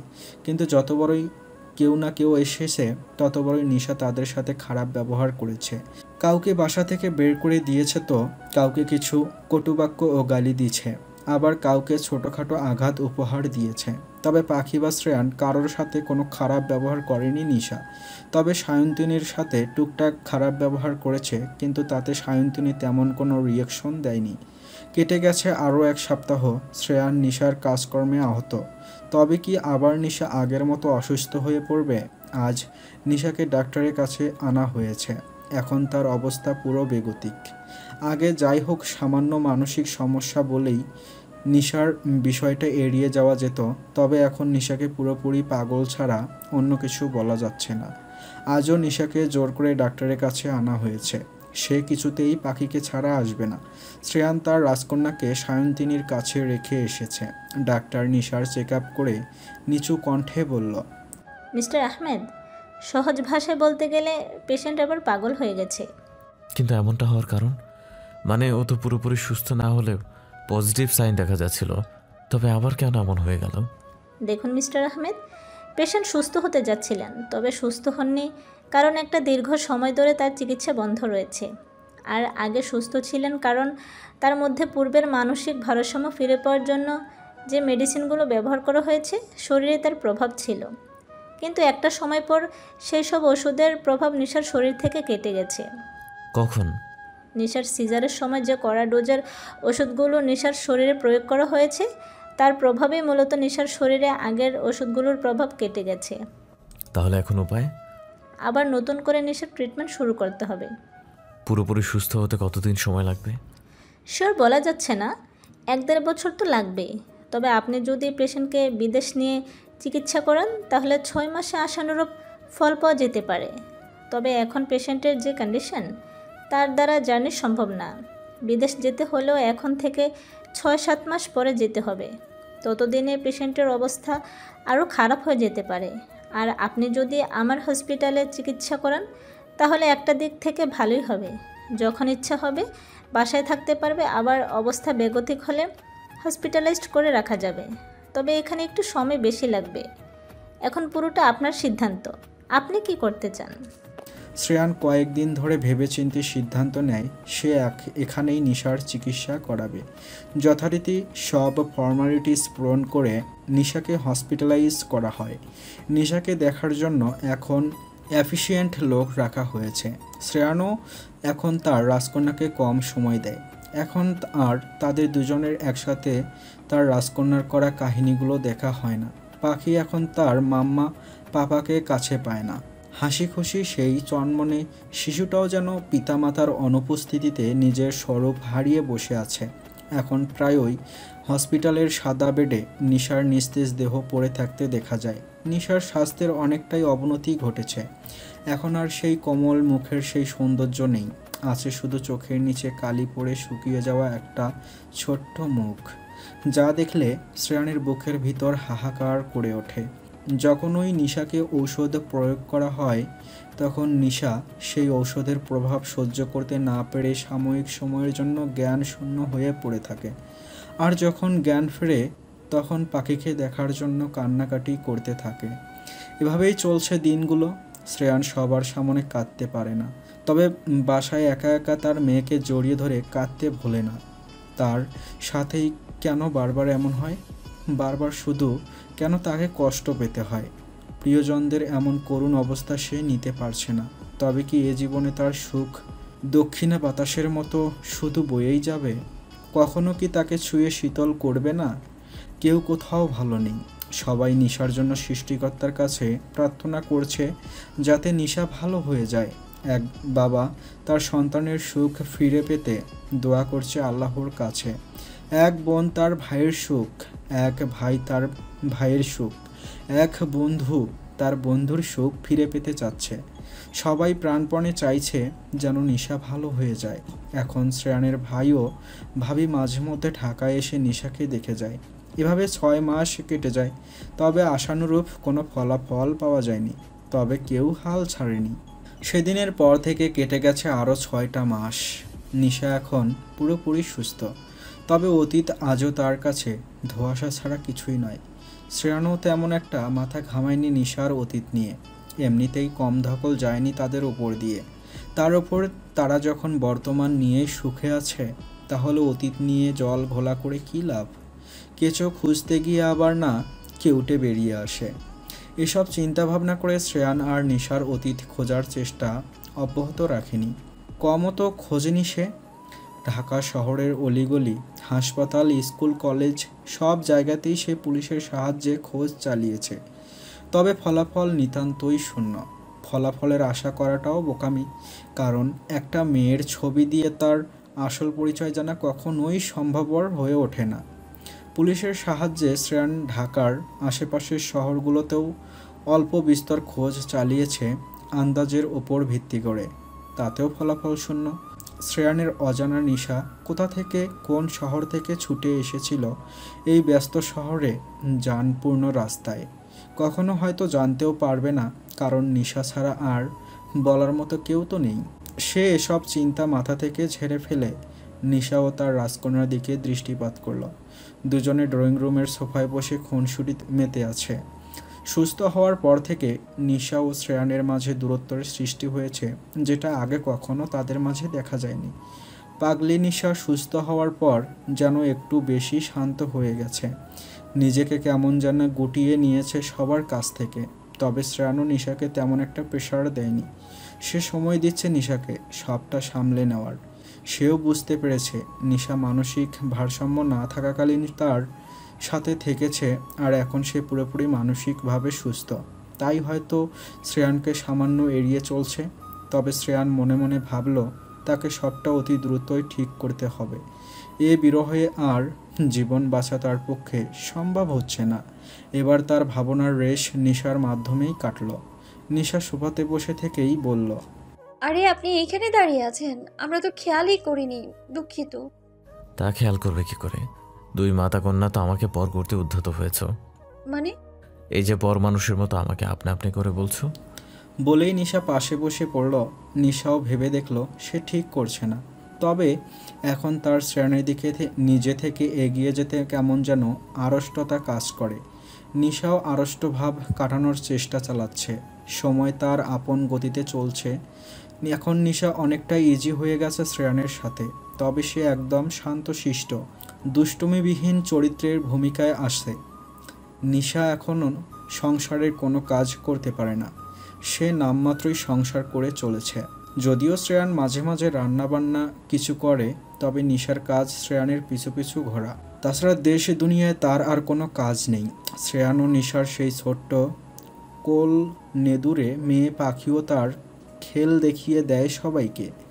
সে হলো শান্তশিষ্ট দুষ্টুমিযুক্ত চনমনে এক বাচ্চা, যার হাসিতে সবাই পাগল। আধো আধো বুলি ফুটেছে মুখে, তা দিয়ে সবার কান ঝালাপালা করে দেওয়ার ক্ষমতা সে অর্জন করেছে। পরের দিন সকালে নিশা গোসল সেরে আয়নার সামনে দাঁড়িয়ে চুল শুকাচ্ছে, আর শ্রেয়ান এক দৃষ্টিতে তার দিকে তাকিয়ে আছে। নিশা একবার আয়নায় একবার তাকিয়ে ভালোভাবে শ্রেয়ানকে দেখে নিল। তারপর কিছু একটা ভেবেই হেয়ার ড্রায়ার হাতে দৌড়ে বেরিয়ে গেল রুম থেকে। সেদিকে তাকিয়ে শ্রেয়ান তৃপ্তির হাসি দিল। কাল রাতটা ছিল তার কাছে সবচেয়ে মধুর রাত। কাল রাতে সে নিশাকে সজ্ঞানে বৈধভাবে কাছে পেয়েছে। দুটি তৃষ্ণার্ত হৃদয়ের পরিপূর্ণ মিলন ঘটেছে কাল রাতে। নিশার শ্বশুর ও ননদ অনেক আগেই তাদের গন্তব্যে ফিরে গেছেন, তাই নিশার পালাতে কোনো অসুবিধা হলো না। আপাতত খাবার টেবিলে যাওয়ার আগ পর্যন্ত সে এখানেই লুকিয়ে থাকবে। পাখি কান্না করলেও সে জায়গা ত্যাগ করবে না বলে মন স্থির করল। শ্রেয়ানকে তার বাবা বাড়িতে যাওয়ার কথা বললে সে নাকচ করে দেয়। সে আর ফিরবে না ওই বাড়িতে, আর যদি কখনো ফেরে তাহলে নিশাকে নিয়েই ফিরবে, নইলে না। তবুও তার মা ছেলের প্রতি হওয়ার রাগ কমালেন না। তার সংসারে সে কোনো বংশ পরিচয়হীন মেয়েকে ঢুকতে দেবেন না। এ নিয়ে শ্রেয়ানেরও কোনো সমস্যা নেই। সে জানে তার মা কেমন। খুনসুটিতে পরিপূর্ণ হয়ে তাদের সংসার। ঢাকা শহরের এক ছোট্ট ফ্ল্যাটে তাদের সুখের যেন কোনো কমতি রইল না। তবে শ্রেয়ান ঠিক করেছে এবার ব্যবসায়ের প্রফিট দিয়ে একটু একটু করে তাদের স্বপ্নের বাড়ি তৈরি করবে, যেখানে থাকবে শুধু তারা আর সুখ। সুখের সাগরে ভেসে একাকার হয়ে যাবে তারা। নিশা ঠিক সকালে নাস্তার আগেই বের হলো। দ্রুত টেবিলে গিয়ে নাস্তা শেষ করে চলে আসতে নেবে তার আগেই শ্রেয়ান তাকে শক্ত করে ধরে নেয়। নিশা শ্রেয়ানের থেকে নিজেকে ছাড়ানোর চেষ্টা করে, কিন্তু পারে না। শ্রেয়ান নিশাকে টানতে টানতে রুমের দিকে নিয়ে যায়। তা দেখে পাখি হেসে কুটি কুটি। হাতে তালি বাজাতেও ভুলল না সে। তা দেখে শ্রেয়ান বলল, রাজকন্যা তুমি একটু আন্টির সাথে থেকো কেমন? ওকে পাপা। নিশা এদের বাবা মেয়ের কাণ্ড দেখে ফুঁসে ওঠে, তবে কিছু বলে না। শ্রেয়ান নিশাকে রুমে নিয়ে ভেতর থেকে দরজা আটকে দিল। তারপর বলল, এবার কোথায় পালাবে? নিশা আমতা আমতা করে বলল, পালাতে যাব কেন? সেটা তো তুমি জানো, কিছুই তো পারো না করতে। অন্ততপক্ষে বরকে একটু সেবা শুশ্রূষা করো। আপনি আমায় খোটা দিচ্ছেন? আবার আপনি? আর কাঁদছো কেন? কাঁদবো না তো কি করব? আপনি আমায় কাজের খোটা দিলেন। ওটাতে একটু তোমার আদর পাওয়ার জন্য বলছি, নইলে কার ঘাড়ে কয়টা মাথা আছে যে আমার নিশাকে কাজের খোটা দিবে? নিশা মৃদু হাসল। এভাবেই স্রোতের বেগে বয়ে যাচ্ছে সময়। নিশা প্রেগনেন্সি কিটটা ভালো করে নেড়েচেড়ে দেখল। পজিটিভ এসেছে। ঠোঁটের কোণে হাসি ফুটে উঠল। তাড়াতাড়ি শ্রেয়ানকে বলতে যাবে, তখনই কি যেন একটা ভেবে থেমে গেল। হ্যাঁ, লজ্জা লাগছে ওর, খুব লজ্জা লাগছে। আবারও কয়েক কদম পিছিয়ে গেল। পেটের ভেতর যেন সুরসুরির সৃষ্টি হলো।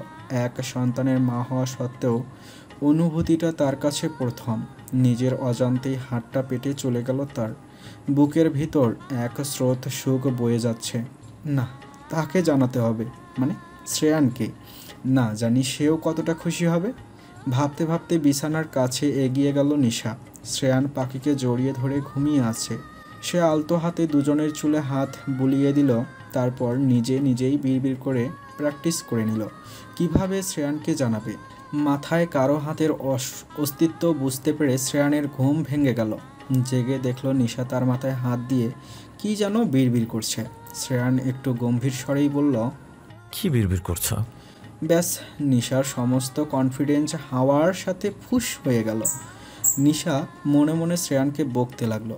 কি হতো যদি আরেকটু পর গম্ভীর স্বরে কথা বলতো? আগে তো কত সুন্দর নরম সুরে কথা বলতো নিশার সাথে, আর এখন নিশা তার কাছে বিরক্তিকর হয়ে উঠেছে। ভাবতে ভাবতে দেখল শ্রেয়ান নিশার উত্তরের অপেক্ষা না করে ওয়াশরুমে চলে গেছে। আজও শ্রেয়ান অন্য দিনগুলোর ন্যায় অফিসের জন্য বেরিয়ে গেল। যাওয়ার আগে তার 3 বছরের রাজকন্যা ও রাজকন্যার মায়ের ললাটে ঠোঁটের ছোঁয়া দিতে ভুলল না। নিশা খুবই হতাশ হলো। সে কিছুই বলার সুযোগ পেল না। এমনিতেই তার মাথায় বুদ্ধির গাফলতি রয়েছে, আর প্রয়োজনের সময় তো তার দেখা পাওয়া দুষ্কর। শ্রেয়ান আজকাল প্রচুর ব্যস্ত। অবশেষে সে আর তার বন্ধু রিফাত দুজনে মিলে ক্যাটারিং সার্ভিসের বিজনেসটা সফলভাবে দাঁড় করাতে পেরেছে, যার কারণে এত ব্যস্ততা। আজ শ্রেয়ান ও রিফাত একসাথে শপিং মলে গেল। শ্রেয়ান প্রফিটের টাকায় প্রিয় মানুষগুলোর জন্য কিছু কেনে। রিফাতও শাম্মী ও তার ছেলে আরাফাতের জন্য উপহার কিনল। শ্রেয়ান ও তার রাজকন্যা ও রাজকন্যার মায়ের জন্য অনেক শপিং করল। সব শেষে সে নিশার জন্য সুন্দর একটা পেনডেন্ট কিনল ও রাজকন্যার জন্য পার্লের সেট কিনল।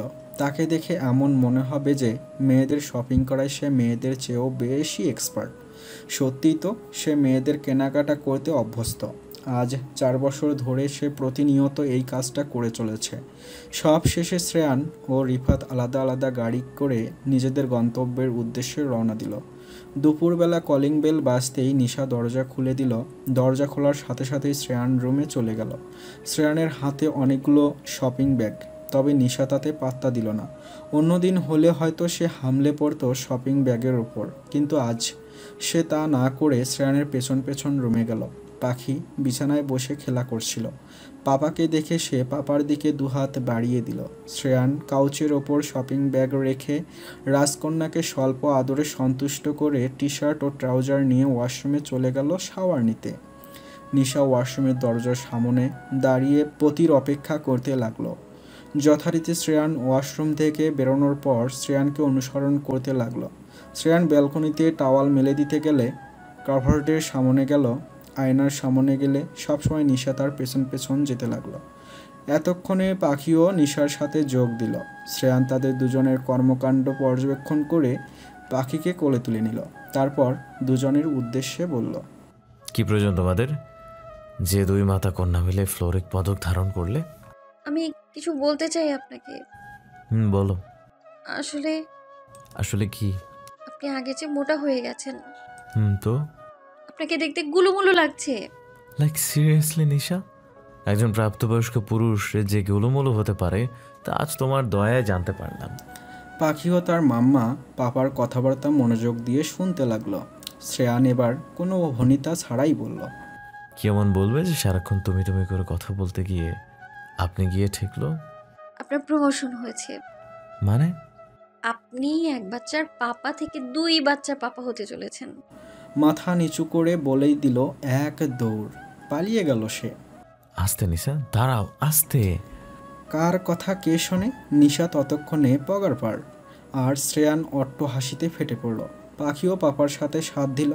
তারপর শ্রেয়ান নিশার উদ্দেশ্যে হাঁটা লাগালো। সে জানে নিশা কোথায় আছে। অন্যদিন হলে হয়তো ছাড় দিত, তবে আজকে সে আর কোনো ছাড় দেবে না। ততক্ষণে পাখি শপিং ব্যাগের হদিস পেয়ে সেগুলো নিয়ে মেতে পড়ল। আর অপরদিকে নিশা পাশের রুমের বেলকনিতে দাঁড়িয়ে বাইরের পরিবেশ দেখছিল। সে ভেবেছিল এখন হয়তো শ্রেয়ান আসবে না, তবে তার ধারণাকে ভুল প্রমাণ করে দিয়ে শ্রেয়ান তাকে পেন্ডেন্টটা পরিয়ে দিয়ে তাকে পেছন থেকে জড়িয়ে ধরল। অতঃপর নিশার ঘাড়ে মুখ গুজে চোখ বন্ধ করে খানিকটা সময় নিয়ে বলল, জানো নিশা, আজ আমি অনেক খুশি।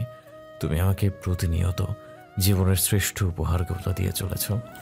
বর্তমানে নিশা একটু বেশি অনুভূতি প্রবণ, তাই সে শ্রেয়ানের এ কথাগুলো এত কাছ থেকে নিতে পারল না। যেই ভাবলো সরে যাবে, আবার শ্রেয়ানের কথা শুনে থেমে গেল।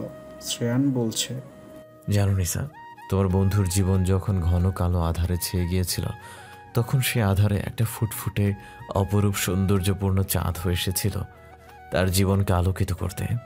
জানো, আধারে সে এক ফালি চাঁদের আলো ছিল না একটা আস্ত চাঁদ, যাকে নিয়ে মাঝে মধ্যেই আধারে চন্দ্রবিলাস করত তোমার বন্ধু। বলো তো সেই চাঁদকে? নিশা এতক্ষণ শ্রেয়ানের সব কথা মনোযোগ দিয়ে শুনছিল। শ্রেয়ানের কথায় সে হকচকিয়ে গেল। আপাতত লজ্জা পাওয়ার কথাটা আর তার মাথায় নেই। সে তো বুঝতেই পারছে না শ্রেয়ান কার কথা বলছে, তাই সে শ্রেয়ানের বাহুবন্ধনে আবদ্ধ থেকেই শ্রেয়ানের দিকে ফিরে তাকিয়ে বলল, কার কথা বলছো তুমি? শ্রেয়ান মৃদু হাসল। সে জানে নিশাকে কোনো কথা ঘুরিয়ে পেঁচিয়ে বললে বুঝতে একটু সময় লাগে। সেখানে সামনে শ্রেয়ান থাকা অবস্থায় বোঝার চেষ্টা না করে সে সরাসরি শ্রেয়ানকেই জিজ্ঞেস করল। শ্রেয়ান তাতে প্রতিউত্তর করে বলল, তুমি হলে সেই চাঁদ, আর আমি তোমার সেই আধারে ডুবে থাকা বন্ধু, যাকে তুমি আলোর পথ দেখিয়েছ, আধারে চন্দ্রবিলাস করতে শিখিয়েছ, ফুটফুটে রাজকন্যা আর রাজপুত্রের আসার খবরও দিচ্ছ। নিশা মাথাটা সামান্য নিচু করে নিল শ্রেয়ানের কথা শ্রবণ করে। তারপর আবারও মাথা তুলে তাকালো শ্রেয়ানের কথা শুনে। শ্রেয়ান বলল, ভালোবাসি নিশা, তোমাকে অনেক অনেক বেশি ভালোবাসি। নিশাও আবেগ আপ্লুত হয়ে বলল, আমিও ভালোবাসি খুব, তোমাকে আর পাখিকে। ততক্ষণে পাখি এসে শ্রেয়ানের পায়ের কাছে দাঁড়িয়ে পড়ল। তারপর ট্রাউজার আঁকড়ে ধরে তাকে ওপরে উঠাতে বলল। শ্রেয়ান তার রাজকন্যাকে ওপরে তুলে তার ও নিশার চিপায় শূন্য রেখে ভালো করে চেয়ে দেখল। তার রাজকন্যা পাপার দেওয়া পার্লের সেটটা পরেই এসেছে। আজ তাকে সত্যিই রাজকন্যা লাগছে। নিশাও দেখল তার পাখিকে। তারপর দুজনে একসাথে তাদের রাজকন্যাকে চুমু খেল।